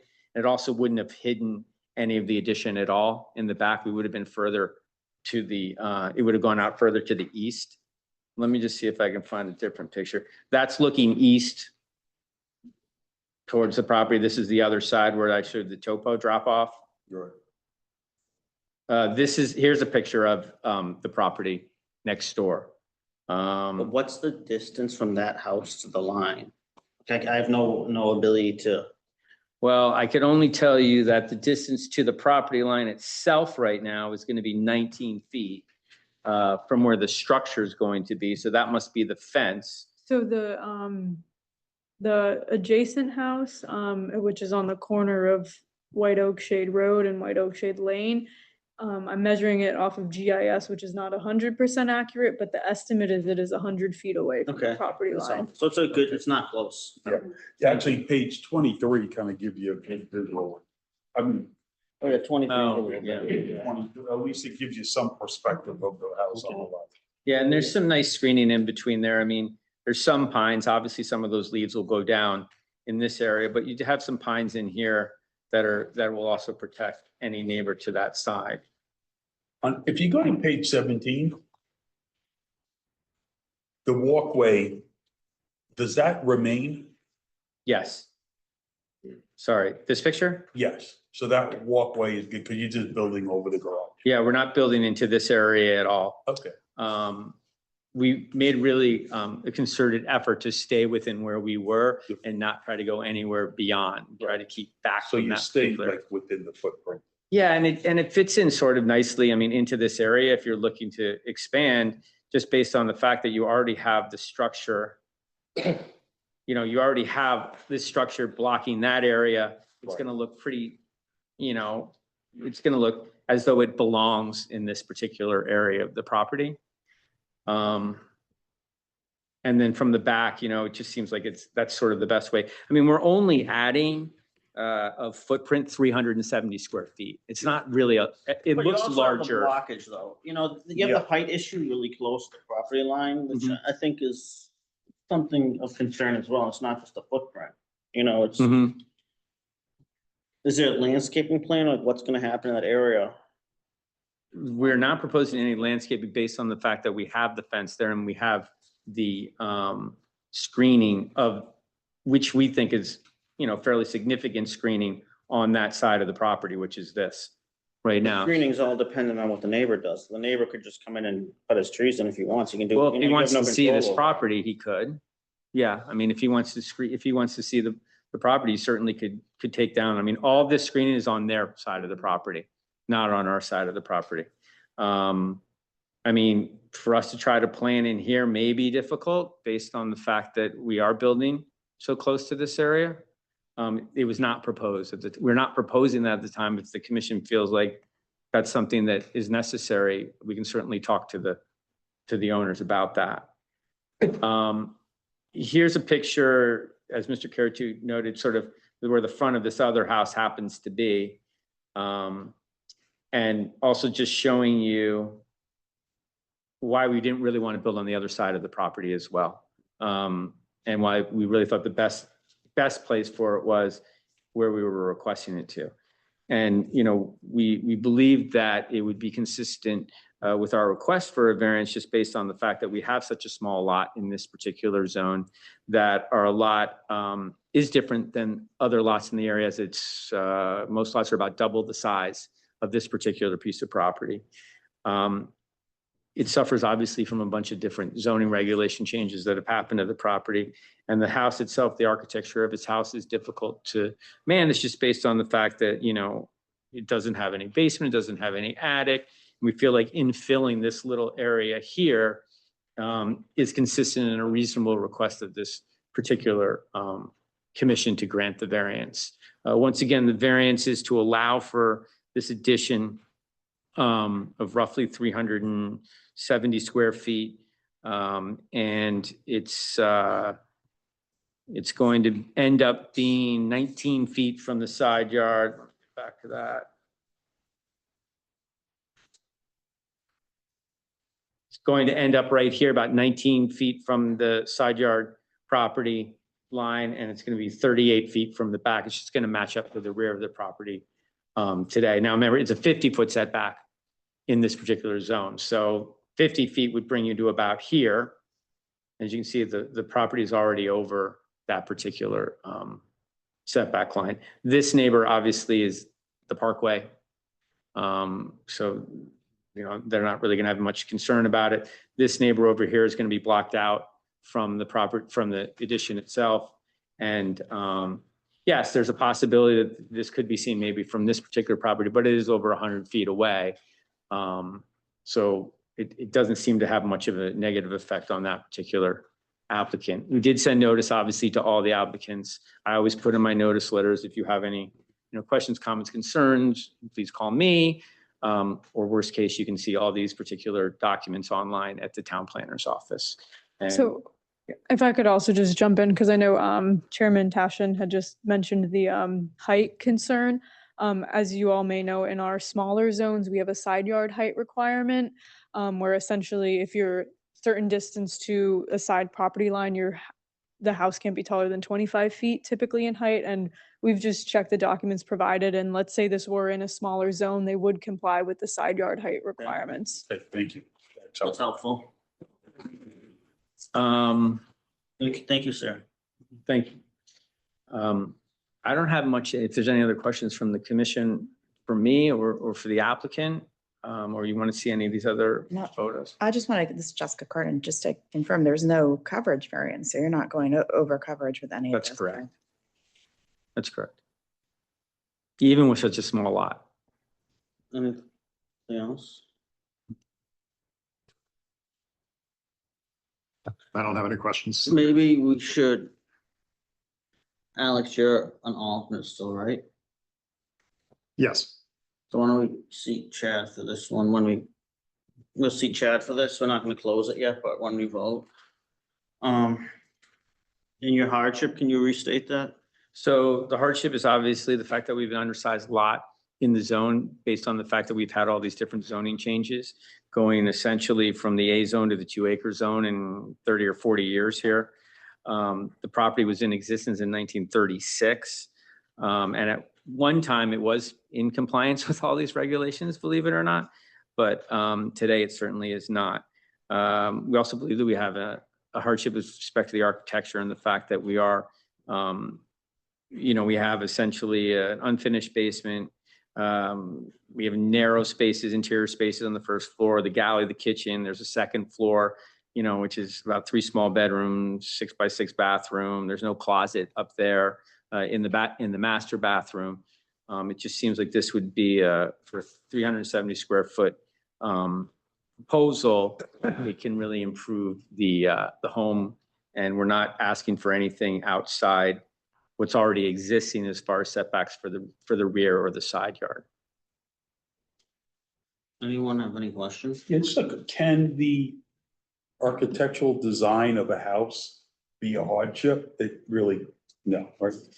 I don't believe the fact that, you know, It's the not the zoning way. upsize it necessarily did it either, but I do see a hardship in that the buildable area of this lot is essentially non-existent when you Right. look at this plan. Oh, So I if they were agree. gonna We're tear just this house down and build another house here, it's one of these weird cases Right. we get where there's really essentially no practical buildable area Right. on the lot. Right. So, I mean, Attorney Rucci knows, I'm not gonna say just because you buy an undersized lot.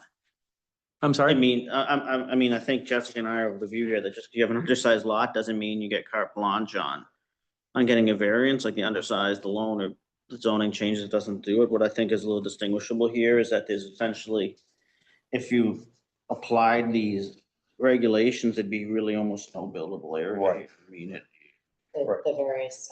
And I think a yeah, look positive. at Plan 5, page 5. Right, and again, Rich carried to a positive for me here is that the addition will not encroach any closer to the setbacks than the house already does.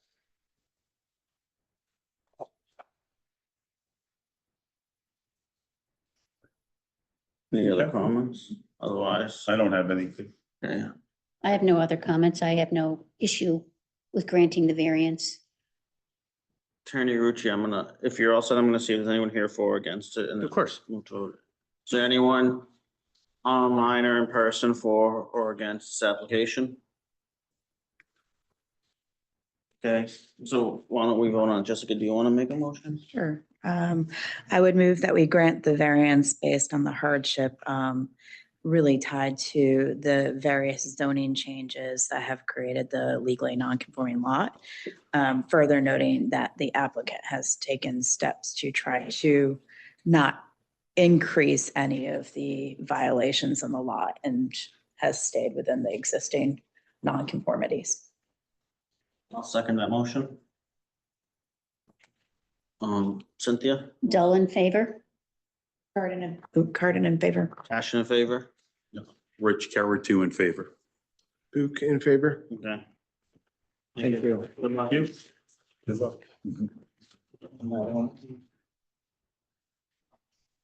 Attorney Rucci, do you need a break before your next? Unless you need one. Anyone here? Okay. The next application, 995 South Avenue, zoning variance upon application David Rucci, Lambert, Tui, and Rucci LLC, authorized agent for 995 South Ave LLC, owners for a variance of section 3.5.E2, 3.5.E3, and 7.1B2B to allow two legally non-conforming structures to be rebuilt in the front yard setback, 22.3 feet and 20.4 feet in lieu of 45 feet, and allow the structures to be 3.5 stories in lieu of the 2.5 stories in the 2-acre zone at 995 South Avenue, map 30, block 52, lot 4.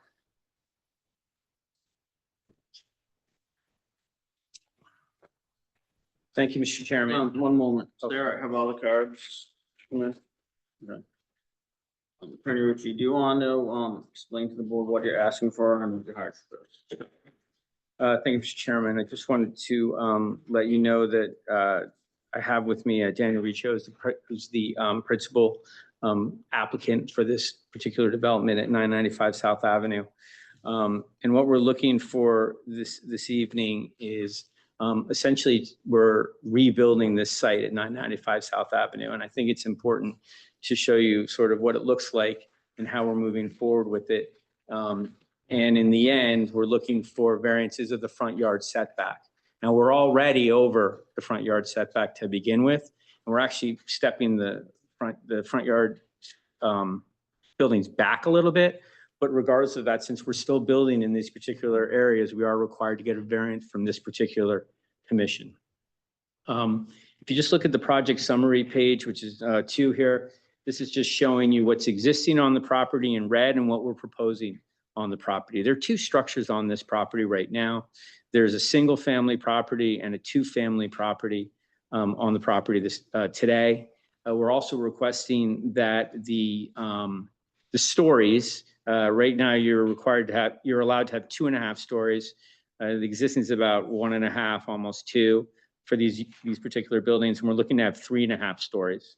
Now, while that might sound like that's a lot, when I show you how it actually works within the topography of this particular property, you will note that it's really based on the fact that the way the topography slopes off the back of this property. The front of the house that's actually on South Avenue is going to look like it's 2.5 stories. It's not any higher than what you're allowed to have from a height perspective on the property. It's just a story calculation. So, But it's existing 1.5 or it's existing 2.5?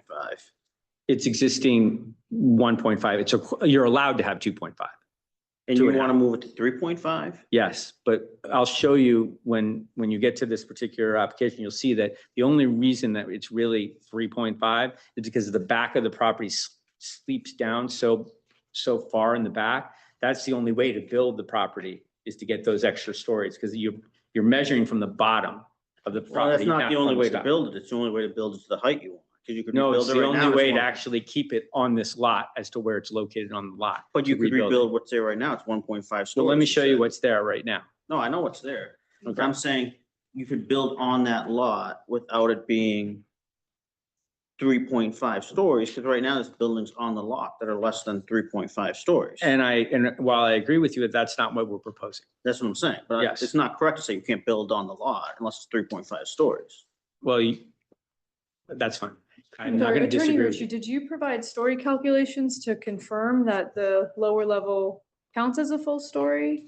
Because I mean, typically we get these a lot administratively where they don't actually count as a story because you essentially need 50% of it to be considered below grade, and there's a whole calculation for it. So was that actually provided to confirm that? You have to Because- measure around the foundation, Yeah. No, whether or not it's a It's a little- basement or story. It's a little different than that, but yes, there's, As long as the front is covered, that's like the hardest part, as long as the front elevation is within 2.5 feet of the grade in the front, along the front wall.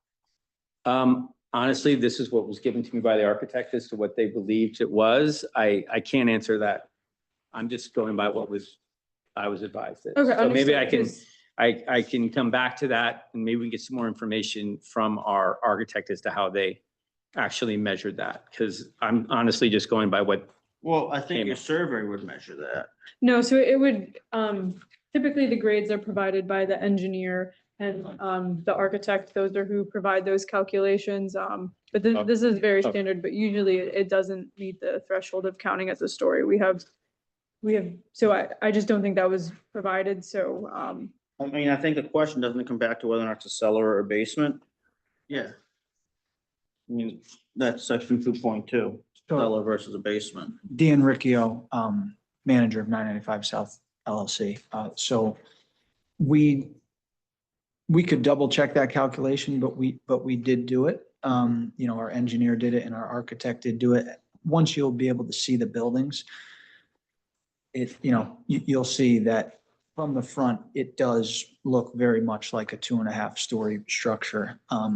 And just as the lot, runs down in the rear, that's from the way that New Canaan calculates it. I think there's a little bit of a nuanced way to do it. And the way that we came up with it was that it was the 3.5 stories. But you're saying the way you calculated it, it's a basement, not a cellar. Yes, I believe so. And I don't know if Tori, my project manager, should also be on this call and he might be able to jump in there. I don't know if we've lost them. Sarah, can you see if there's he's on? would you want me to go through the presentation to come back to that, or do you want to hear that? Well, that. Can I just get a point of clarification? Because has all of the historic data been secured for us to be even evaluating this? Because the way it was presented to us is that there's a belief it might be eventually Yep, so. right for us to review, but I was still not really sure if the timing of the application is actually right. So, what I stated in my planner's memo was that, essentially they have provided documentation to clearly show that they have a right to 2 structures on the property and at least a 2-family. So to me, it is appropriate for them to ask you, hey, we're going to build something. Can we have a 21-foot or 22-foot setback? The specifics about 2 versus 3 family are still to be dealt with, but can we have this front yard setback or not? And, everything else about the height is, also something you all need to determine, but the building coverage and all the other setbacks comply. So for administrative purposes, whether it's a 2-family or a 3-family, as long as the structure meets it and they provide the Wait, documentation. so then- it's existingly a 2-family and a 1-story. I mean, A a 1-family. That is what they have claimed. So the question is does it become it would have to have been in continuous use as a Since two-family. 1932, when the zoning regulations. But if it was one family living in it for a period of time, that makes it a one family.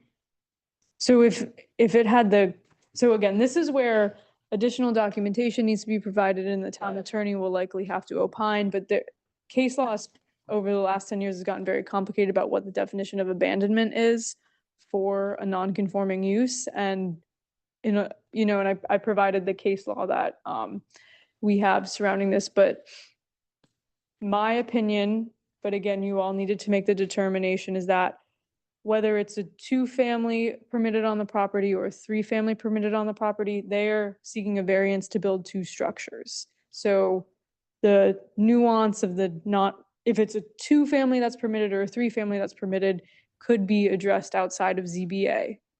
That's the crux of it. So we're not being asked to opine on, Essentially, what we're requesting is that you opine on whether or not you will allow us to build within the front yard setback as to what we're requesting and the 3.5 stories in the back. Those are the two items that we're asking this commission to look at. We have obviously done research on on both buildings. And in the past, what I provided on certain, not on this particular application, but in the past, what we've provided to the town planner is you showed things like the field cards and what the field cards indicated as far back as you can. Like we've gone to the Historical Society. We have a field card that says, there was a two-family there. Now, they don't have a 1932 field card, but the first one that they have shows a two-family on the particular property. That would be evidence that we submit to Sarah. You also look at things like how many electrical boxes are on the property, whether or not you can find any rental information on the property. These are just all the things that we would submit to the town planner prior to establishing whether or not it's a 2 or 3 family use. I mean, we have a field card on here where one of them says it's a 2-family, and the other one says it's a 2-family, so there was almost 4 families on there. But then when we went back and looked, we couldn't get that. It was a single family at one point. So we knew that we didn't get all the way back to 32. So, we feel like we certainly have enough information to bring the town planner to establish this use, or we wouldn't have gone and spent money on obviously purchasing the property or developing plans for the property or being in front of this commission on the property. We didn't believe that's what we could prove, at least. But to this point in time, the town planner has not received all the information that she needs to tell you that today.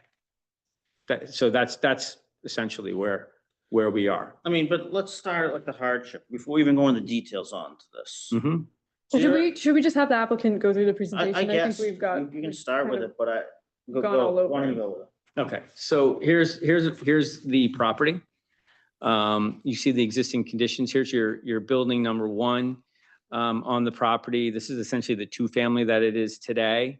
You can see there's a very old shed that sits on the property. It sits down on this particular slope.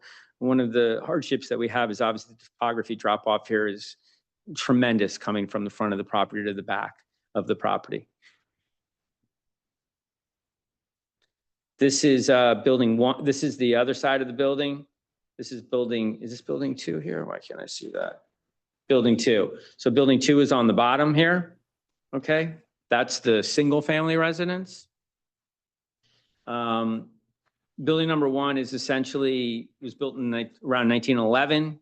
As we was talking about earlier, the historical research we've been able to find shows it's a 2-family residence. You can see in this particular photo it has 3 electrical meters on it. So at some point it was probably something more than 2-family when this property was being used. And this is just pictures of the field cards that we have going back on the property, and you will note that it indicates here that in fact the property is a 2-family. This is the earliest field card that we could find from the Historical Society. This is also building 1 today, showing that in fact it's still a 2-family on today's field card. This is building number 2. This is essentially the single family building on the property. There are field cards that that go back showing it was a two-family at one point in time, but we do not have a field card that goes all the way back to, you know, the Historical Society showing that in fact is the case. So in our particular opinion, we believe this is just a single-family residence. It was built in and around 1846. And this is the field cards on this particular piece of, on this particular building. As you can see here, a street view of the property. I'm sure many of you are familiar with it. It sort of sits right on the corner. It's a corner lot in Talmadge Hill and South Avenue. You can see that it has two curb cuts on the property, one for the two-family, one for the single-family. Both those in this application we're proposing to be removed. And we're proposing to move the access way down to Talmadge Hill, which we believe is actually a much safer place to put it than where it is today. We have had earlier conversations with both engineering, fire marshal, wetlands department, planning and zoning department. They were nice enough to all meet with us for a pre-meeting. We've been through a lot of plans with them and sort of how we're going to move forward and develop this property. So here's the single family property right here. You will note that this particular property is the one that's about 18 feet right now from the front yard. In our proposal, we're moving that back to 20.3 feet. So we're actually moving back from the front yard. We're not moving forward within the front yard, okay? The other property sits here. Here's the setback. It was 21.7. We're moving it back slightly to 22.3.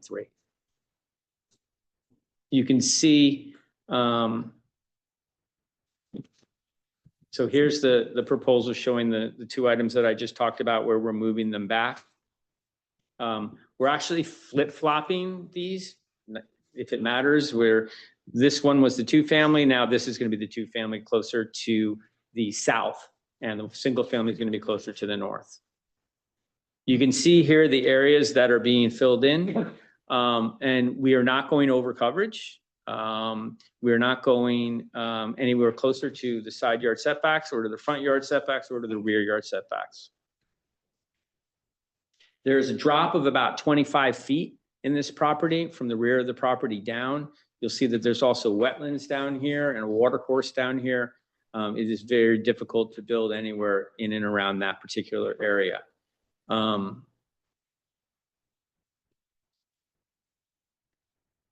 This is a picture of sort of what the front of the house is going to look like from the single family perspective.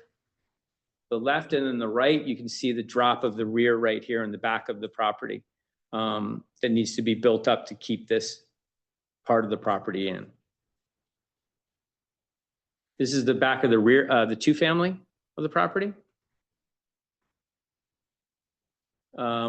Our hardships are this property was obviously created prior to the zoning regulations in 32. It's legally non-conforming as is less than required lot area, front yard setback. Any upgrade to this property is going to be somewhat challenging for any applicant in this particular property based on the fact that it's got a huge topography drop off in the back, very steep drop off on the back. There's also wetlands in the back that we were very careful to stay away from. We developed these buildings so that they would be 25 feet away from the wetlands because we can't really go back any further even if we wanted to. We are reducing the site nonconformities as far as front yard setback today, as well as taking down some sheds that are not in compliance either with the zoning setbacks. This is what I didn't have last time. The Google map showing the distances from the neighboring properties. The closest property is about 175 feet down below on the other side of the river. You can see that this drop off is here. And then there's a Stony River Brook that kind of goes right through the back of the property, and there's wetlands really all in this area. The volume in the front yard setback though is increasing. I'm sorry? So at the closest point to the front yard setback, that's increasing, a tiny amount. But the actual amount of the properties in the front yard setback is going up very significantly. No, Because what's the setback here? 45 feet. Yeah, so I mean, the footprint.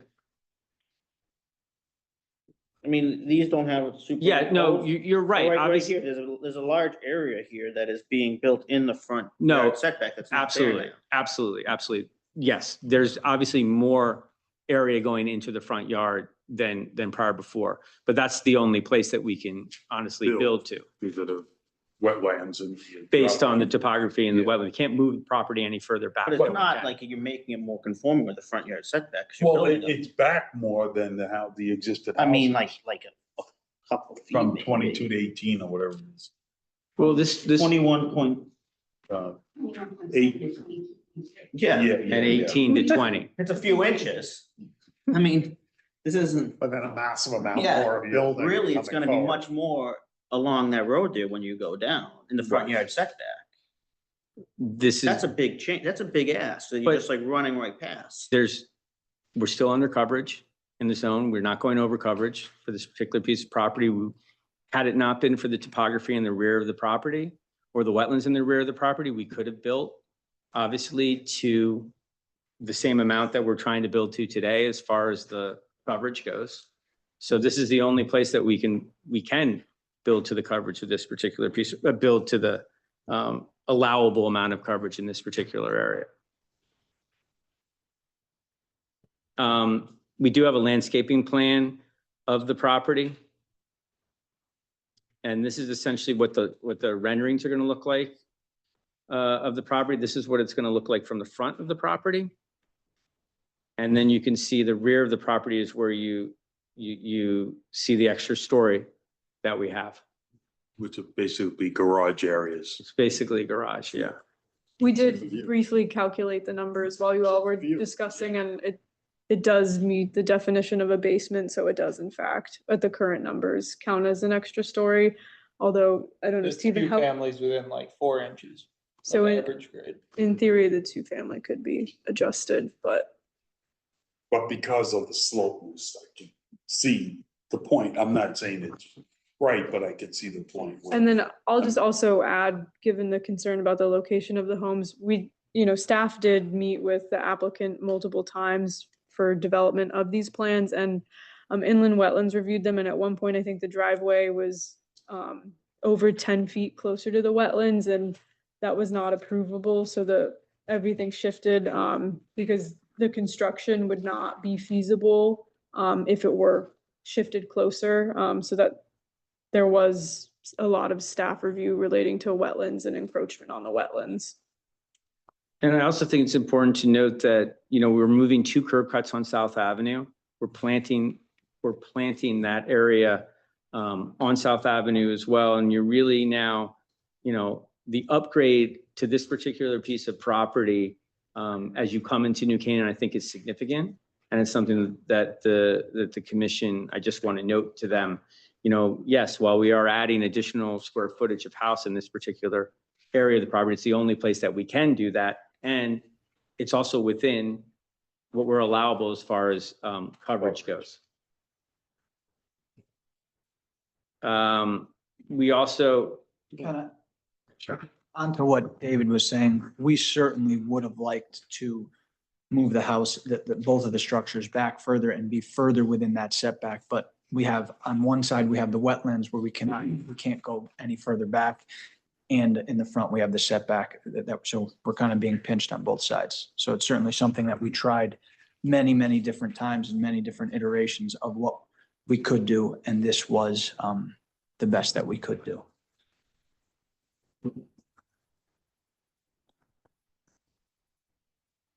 That's the presentation. You have any other, I know you've asked some questions already. What other things can we answer for you?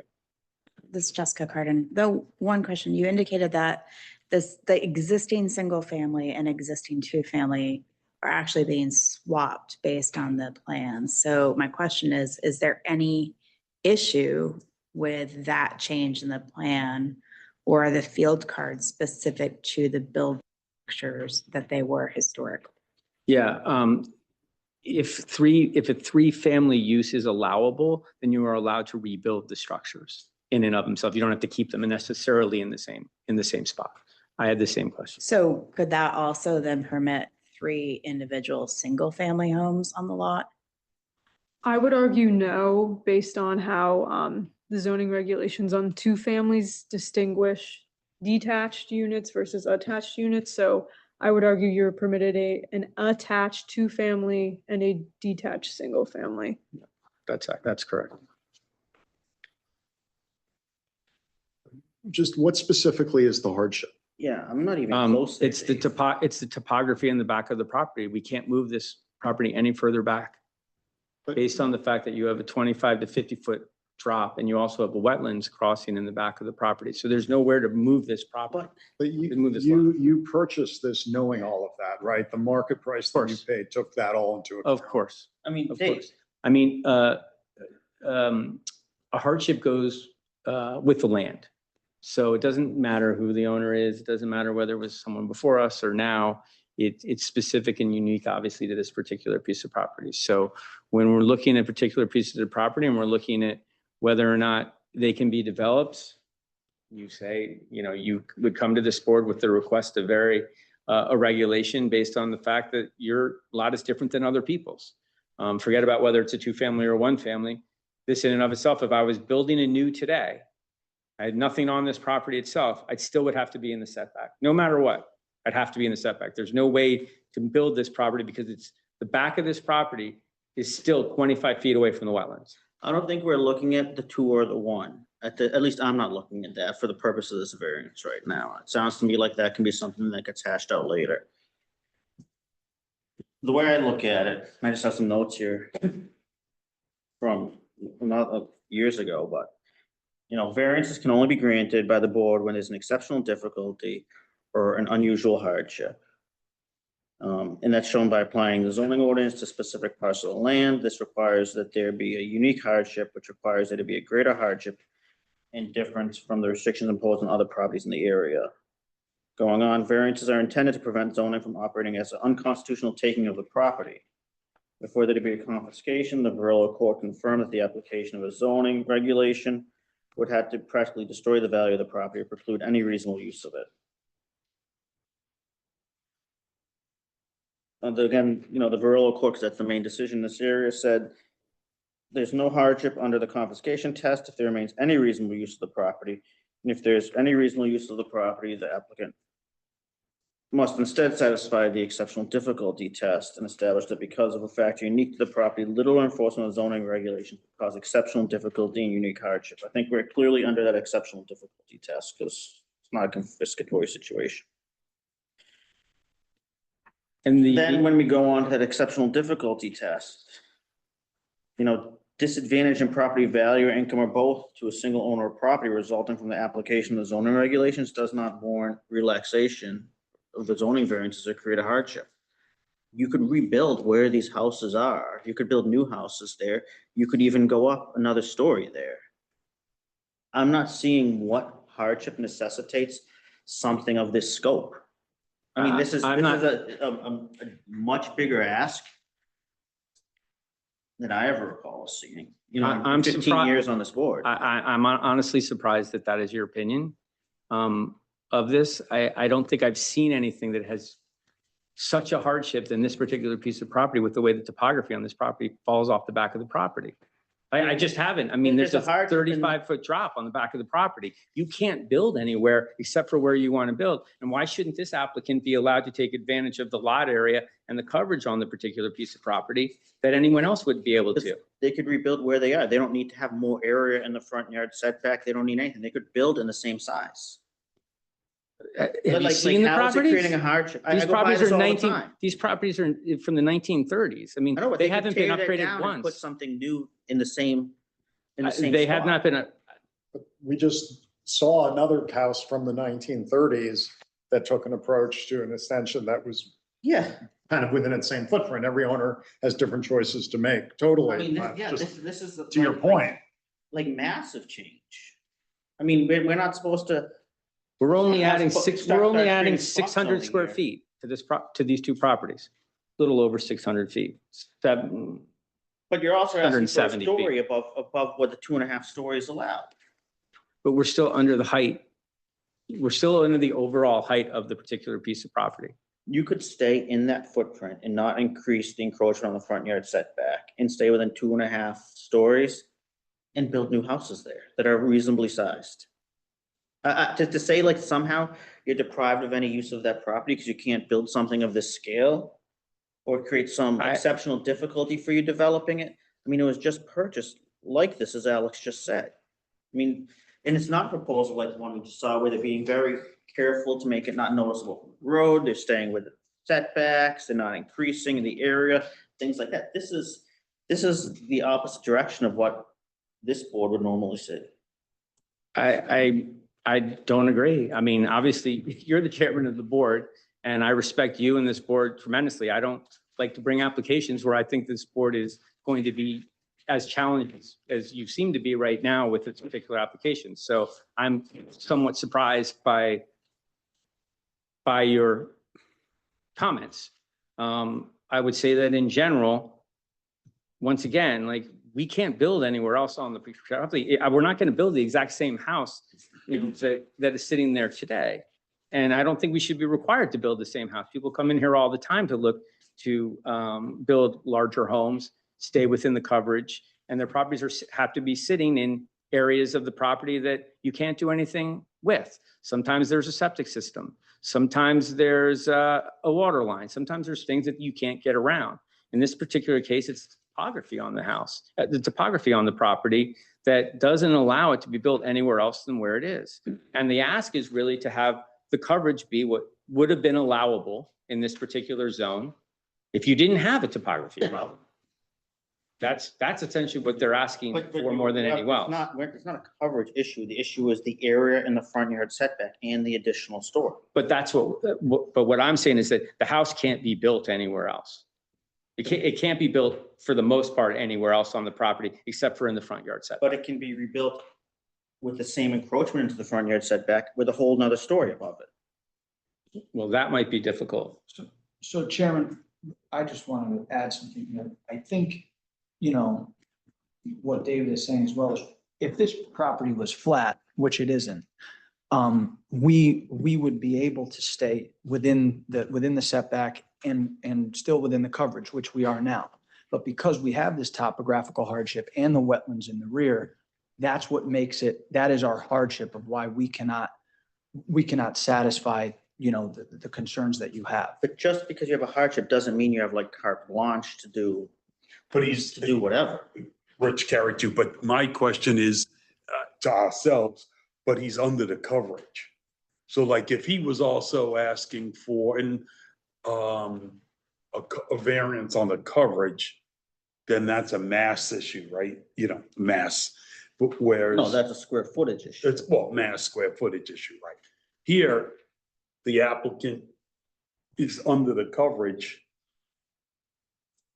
So is the applicant facing a hardship that he can't use what he, you know, the coverage, allowable coverage because of the slope and because of the wetlands? Well, it all depends. It's a question. Yeah, how much development wants to be crammed into this and put on it. And once again, if it was a flat lot, well, buying a flat lot would have cost a lot more than buying a lot with wetlands and a steep grade issue on it.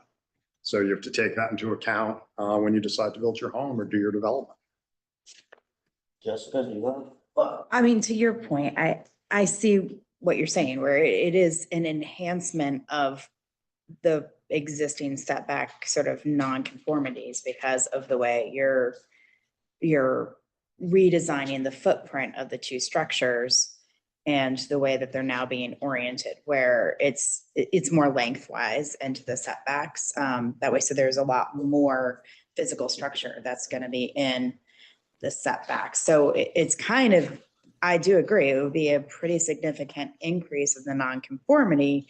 However, I also agree that it is a very challenged lot. So I think it's a big ask. I think it's a bigger ask, honestly, than you think it is. I guess. But just because it is a substantial change, but I also see to the point that it's not actually going over you know, the coverage that's allowable. It's just, it is a challenged lot with the topography and wetlands. So it's not I mean, I think if you look, It's hard for it to do anything else, basically. I mean, I think this is obviously the picture that, page 13, that's really showing what's there today and what the request is in the pink. And, you know, obviously, if there was any way that we could build behind this, and we would have. But really the only way to improve the structures, I mean, if you look at the two-family structure, I mean, that's your single-family structure. I mean, and this is the two-family. No, I don't have, oh, there we go. I mean, these particular buildings that you have here today are going to be vastly improved on this particular lot. And yes, they're going to be upgraded, and yes, they're going to be brought into more of a modern design, and they're going to have more space on the property from a footprint perspective. And as you know, the applicant said, you can see the steep sort of slope here coming down on the bottom of the property. Those are other things that we are removing. We're removing the dilapidated sheds on the property, which are in the setback on the property. Whoops, sorry. And this is actually why I asked if 3 single family structures would be permitted, and it wouldn't be, because I think it would actually look less Oh, of a change, to be honest, from the street side. So, because it probably wouldn't actually. I mean, you guys can grant a variance for that, but it's not permitted as of right, so that's. I mean, the front part of the structure, I don't think is unlike coming into the town as far as some of these buildings go. I mean, it will be screened in the front of the property as well. Obviously, if you believe that a more significant screening plan is done so that this is, you know, not as visible in the front where the areas are that we're rebuilding on, it's certainly something that we can provide the commission. You know, right now, I can't really tell. I'm not sure if Tori's on and he can explain the screen a little bit better. I can't. Okay. Yeah.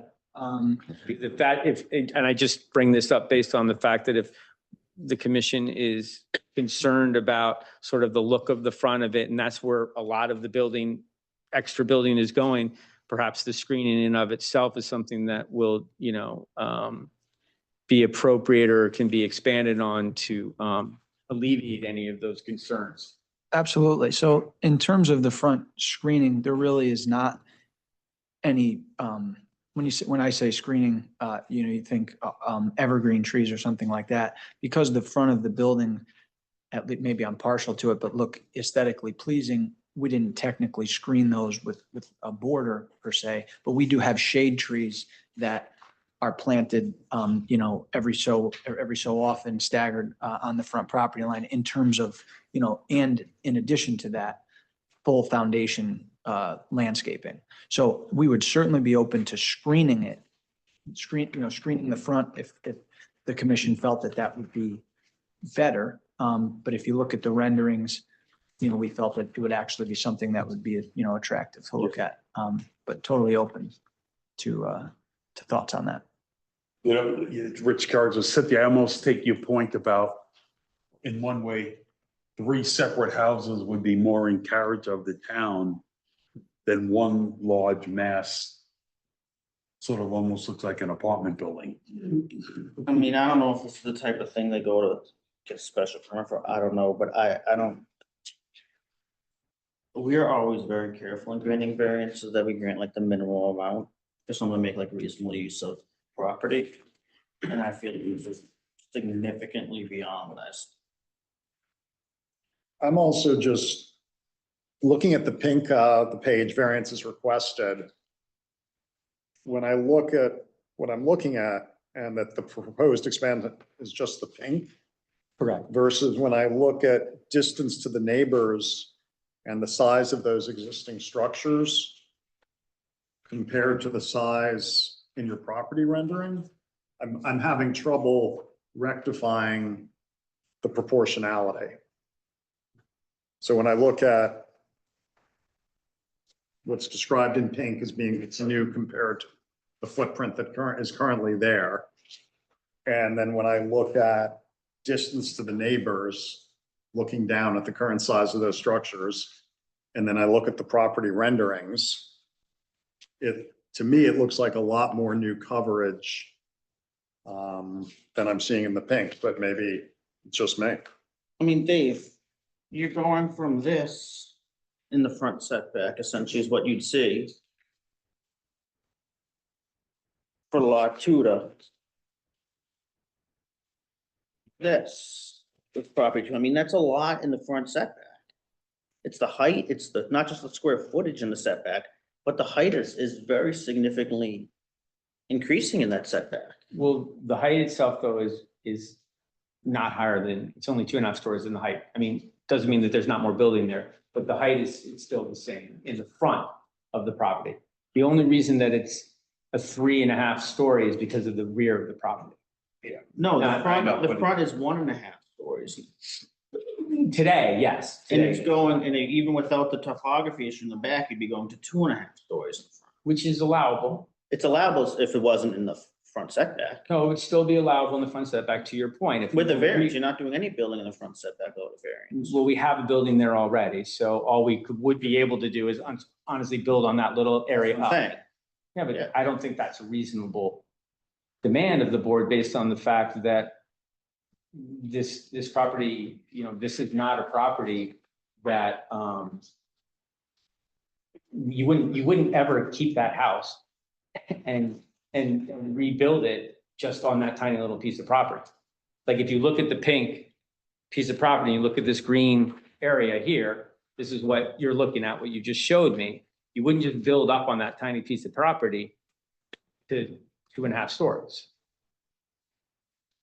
Obviously at the time in the 1800s or whatever, obviously houses and the needs for a family and residents have changed. And so at that time, obviously that made sense, but I live in a house from the 1700s, it's still the same size. I still live in it. I think I make reasonable use of it. I think one question I might have is just when we're looking at the landscaping plan and then the renderings that you have for the property, I don't think they're aligned yet. And so that is also another challenge because right now it looks like we're just seeing a lot that's been almost entirely clear from what it is right now. Yeah, on the landscaping plan, I'm assuming the green circles are meant to be trees, but there's nothing on your property renderings in the front that show trees. It just looks like just lawn right now.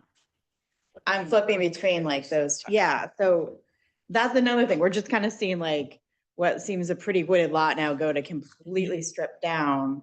That's probably why it feels even more jarring. you're correct. Yeah, the shade trees are not shown in the rendering. It might be possible. I would suggest it would be very beneficial to us to see an accurate rendering that is more in line with the landscaping plan. And then it might not look quite as much of a change. I don't know if I want to send them getting more stuff based on site plans. That's their decision, what they want to add to these or not.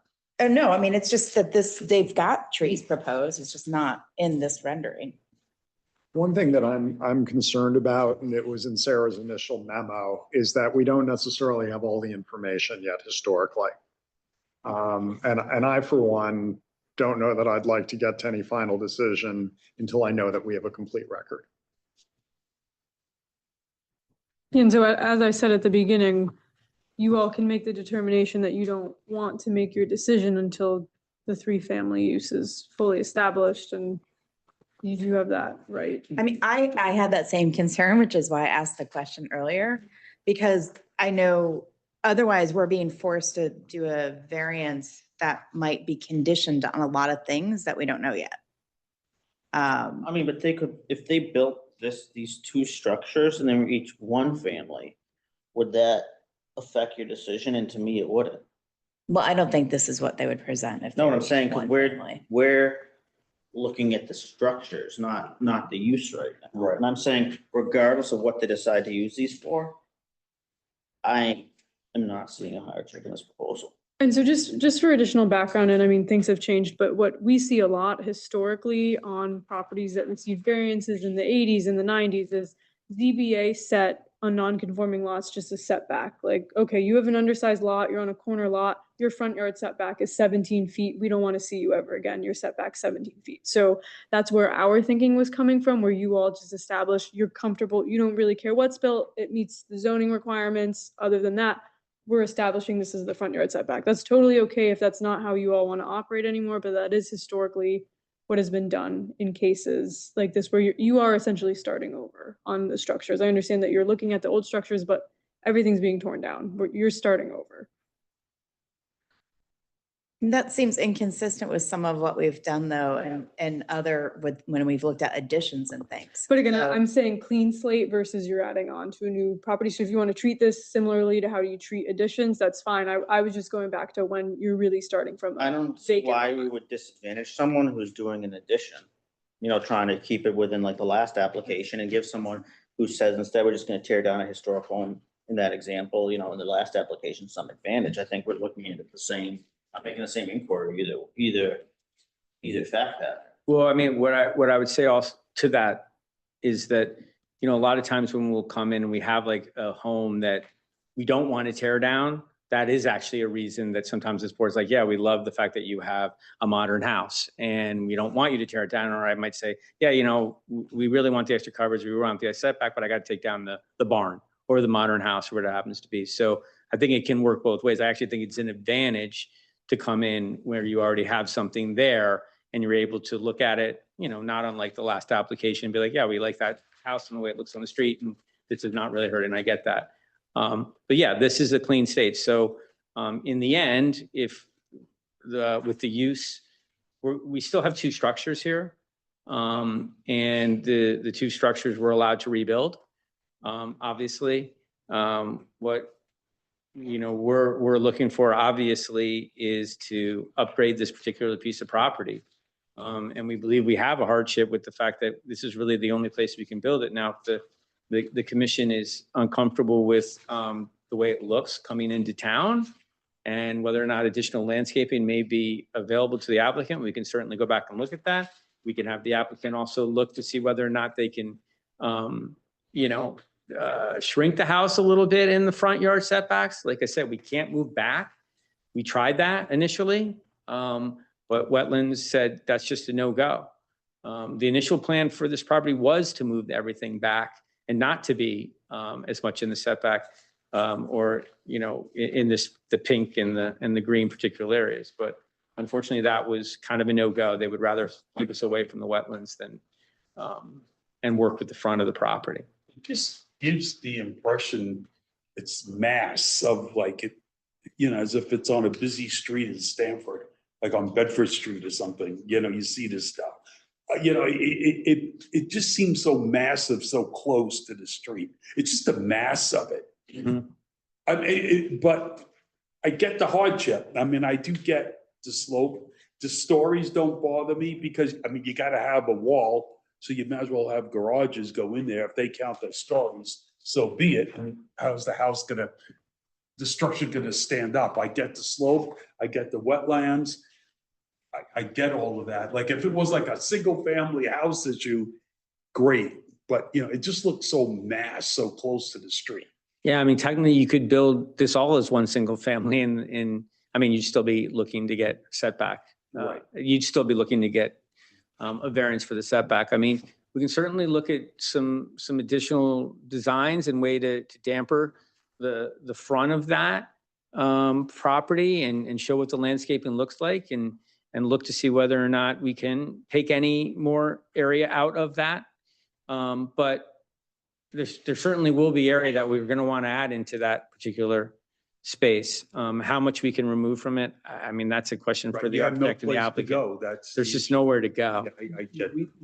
We definitely did not come to this final outcome lightly. We've been working on it for months back and forth and it definitely is a challenge and no question, if we could push further back into the wetlands, we would definitely, you know, accomplish what you guys are looking for. But that between the wetlands and the slope, we're pinched. I get it. Yeah, We get but I mean, sure. Sure, yeah, we certainly can. Yeah. Excuse me one second. Yeah. You can step aside if you want to. Yeah, absolutely. I mean, I guess, maybe we can talk to wetlands and see if there's any flexibility there. You want to talk without us on the record? No, I I don't just, want everything you're saying to be recorded. So if you want to go in the hall or something where. no, I just, I just heard the back and forth about talking to wetlands.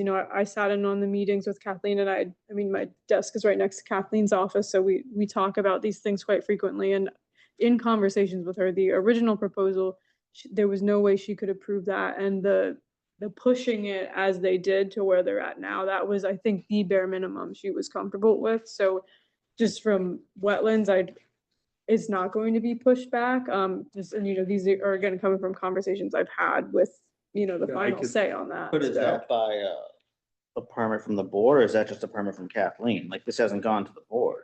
Correct. This is just a permit from Kathleen, but her professional opinion and her determination is that the construction of this is not feasible and will disturb and impair the wetlands if it's pushed any closer. yeah, and she can't approve any application that's, she can only approve administratively any application that's outside of 25 feet. Or at least that's where she can make her determination as to whether or not she go to the board or not. If it's inside 25 feet, it's an absolute board.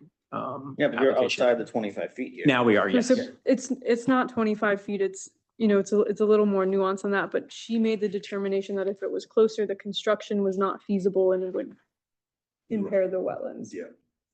That I could, wetlands is not gonna allow it. Maybe a couple of feet, but Well, that's, I think, where we got to. yeah. We're at that point now as to how many feet away are we? I mean, I think this is significantly more than we would normally see or approve. So what you decide to do with it, you can proceed tonight, you can decide to continue it. You can withdraw it, it's your client's decision on what he wants to do. Yeah, I guess at this point. I mean, I think at this point, based on the comments that we hear that, this application has, there's concern on the board with the application. And I think that we need to go back and see whether or not there's anything that we can do to address those concerns. And if we can't, then we'll come back and we'll move forward with the application that we think does have a hardship. And we do believe that it's something the board could approve. Or we'll come back with something that's slightly different and taking in the board's comments from this evening. Okay. If it's okay with you to continue it, I obviously. think you have the right to continue it. I think the clarification is there a quorum for the December meeting or does it Because need? there'll be at least us four. A little bit of quorum. Yeah, no, I guess just because I kind of know the, kind of the inner workings of this is, I don't know what would be required for this, but would 3 individual single-family dwellings be more palatable to? I don't. So, I mean, you would need a use variance at that point, and then there's a whole other, issue of, need to prove the test to the board that 3 detached, it becomes very complicated, I would say. Got it. I think for me, seeing the renderings match up with the landscaping plan, at least for me, would be helpful. Just looking at the aerial view, there are other large scale structures in the neighboring, properties, but they're surrounded by trees. So I think some of that mass is masked a little bit better. Whereas what you're showing in the rendering, it looks like it's just basically you're gonna see it just right off the road. But the other house there, are also all pretty far back from the road. They're a bit farther back, but again, you see from the aerial view that there's trees around them, and that's what the existing. By the way, So of the neighbors. that's just what would help me. Any viewpoint, So- any viewpoint from the neighbors? So yeah, I was gonna get to that. I received a call from a neighbor today and he emailed me a letter and had said that he was attending the meeting. But I don't, There are definitely neighbors here. Yep, yeah, I met maybe the 2 neighbor. neighbors out front here just tonight. And I was actually able to talk to one neighbor of the 9 79 Howe Avenue property, prior to the meeting. I was able to get to her. I think they're here for this. Yeah, I'm surprised they weren't called. Video talking about. Apropos timing. Yeah, I guess I'm glad we stuck in. Well, so, We might as well let them speak. we always give the, neighbors a time to speak, but since you're continuing, I don't see why they couldn't speak in December. Unless they want to speak this evening. Certainly, I know they showed up. They may want to say something. So. It is so- typical to have the public speak now so the applicant could potentially address their concerns. But they before didn't, the they didn't hear continuance. the applicant's side though. I mean, they can review. That's the what I was thinking. It's recording. gonna be hard for them to respond now because they just didn't hear what. Right, well, they knew we were here in hallway too, I'm surprised they didn't ask them. Well, you saw everybody else leave. No, actually, we didn't, because you told us that there was another one before ours. And, I didn't realize I had to Okay, come out and get you. let's, No, okay, let's, only the person at the table, let's talk now. I'd be inclined, look at.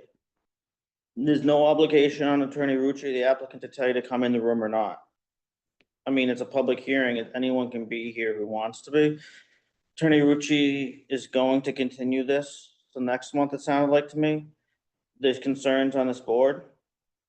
If you want to talk now, I guess we could give you the right, or you could talk next month because he's continuing it.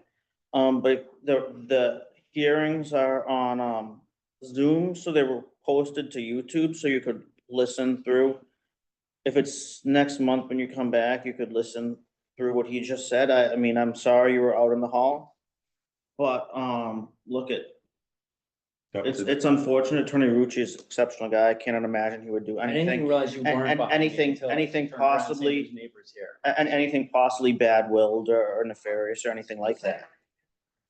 talk to the neighbors in the hall. So, I didn't realize you weren't even behind me until I just turned Yeah, around and said, yeah, is there Dave- anyone Dave- else here? yeah, David just right before you walked in, he said, no, this neighbor is sitting here. He did not know. I didn't realize you were. To be fair, also, he was doing the prior applications, so, and we took no break. Yeah, we went straight, Yeah. we went straight from yeah. one application to the next. He's been I sitting think at if that we had table the taken a whole bathroom time. break, we obviously, any one of us would have seen you outside, so. I mean, but this is, And I want you to be able to say whatever you want to say. You know that I already had this conversation with you outside.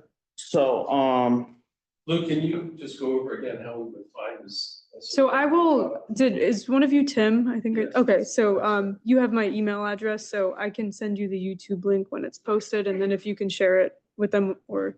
and So you, we're going back. I'm sure that his materials, his materials, I'm sure he'd even give you an extra copy. He probably has them, but they'll also be They're on the posted town online. website. yeah. They're also on the website. It's unfortunate you missed that, but like he was just saying right now, he's gonna move forward. Well, his client decided to move forward next month and not have it be voted on tonight anyway, so. But you should stress it's up to them. Yeah, but it's like, then it's up to them. They could proceed tonight if You- they you wanted could- to. Voice your, Yeah, whatever if you want to want- voice, it's up to you. I think it Yeah, I would think you make should. sense for us to review the Zoom if we're returning. So my plan would be, I can't speak for my neighbors, but would be to sit here until you adjourn, and then we'll come back and see you in December. Is that okay? I mean, and David, it's your client's decision Yeah, if he we'd wants like to to continue this continue. for next month. I don't think there was any bad will by anyone here. So, All I know is he's the pro, I'm just the guy who lives in Okay. New Canaan for 35 years. and I don't know anything about this, you guys. Okay, know about it. so- I hear what you're saying. so we greatly appreciate the neighbors showing up. We usually don't get neighbors to show up, so it's nice when people show up so we get different viewpoints and hear people's concerns and you know, you might have heard our first one today that was appealed by a neighbor or something, which is uncommon, but we try to be a collaborative approach to these things. So, and we appreciate you coming. I'm sorry you've waited 4 hours tonight or whatever, and you missed your time. But, so David, do you want to continue this till next month? Yes, please. But what's important is no decision made or no voting without your input. Yeah, you'll get an opportunity. So next month he'll come back with his client. He might have a modified proposal, so you should check on the website ahead of time to see if there's something different. And then, again, follow that website. And then next month, he'll present again like he was now, he'll pick up where he left off. When he finishes his presentation, everyone here gets their opportunity to speak, will stay as long as it takes. I mean, and if it means we come back another time, I mean, I would assume that would happen. I wouldn't anticipate that happening, but everyone will have an opportunity. Yeah, and obviously after you review anything, if you want to ask any questions of me or the town planner, you can I can certainly do that. I can also, you guys want to. So, okay, so we're gonna be continuing 995 South Ave, Mechanic, Connecticut, to request the applicant into next month's meeting. And the next item on our agenda, I think, is the minutes. Anyone have any comments on the minutes for last month? Again, we take.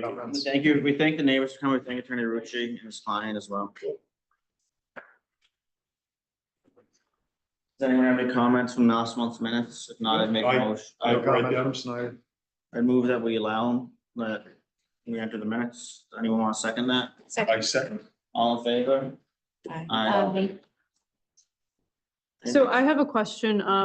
I was going to bring forward the meeting schedule at the December meeting, but there are not many of you. Do you want me to wait till the January meeting to? I guess there's.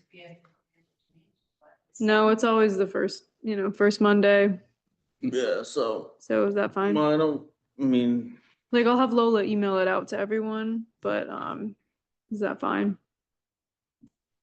it is what it Yep. is. I mean, again, we can push it to January. I'm asking if you Why have don't a we vote in preference. January when everyone's here in case someone had some concern, I guess? Sounds, unless you guys are fine meeting the first Monday of each month, I would I would just, assume the only difference so far would be the September 1st one, would Yep. be September 8th. Cynthia, Yeah, if there's any public holiday that falls. are you okay Absolutely okay. Yeah. with the meeting time? Mhm, Okay, Absolutely. Yeah. it should so be we can fine. have it next month, then we'll vote on it. I don't want to vote to prejudice them if they couldn't make it. Okay. Okay, so I'd move to adjourn the meeting at 9. Second.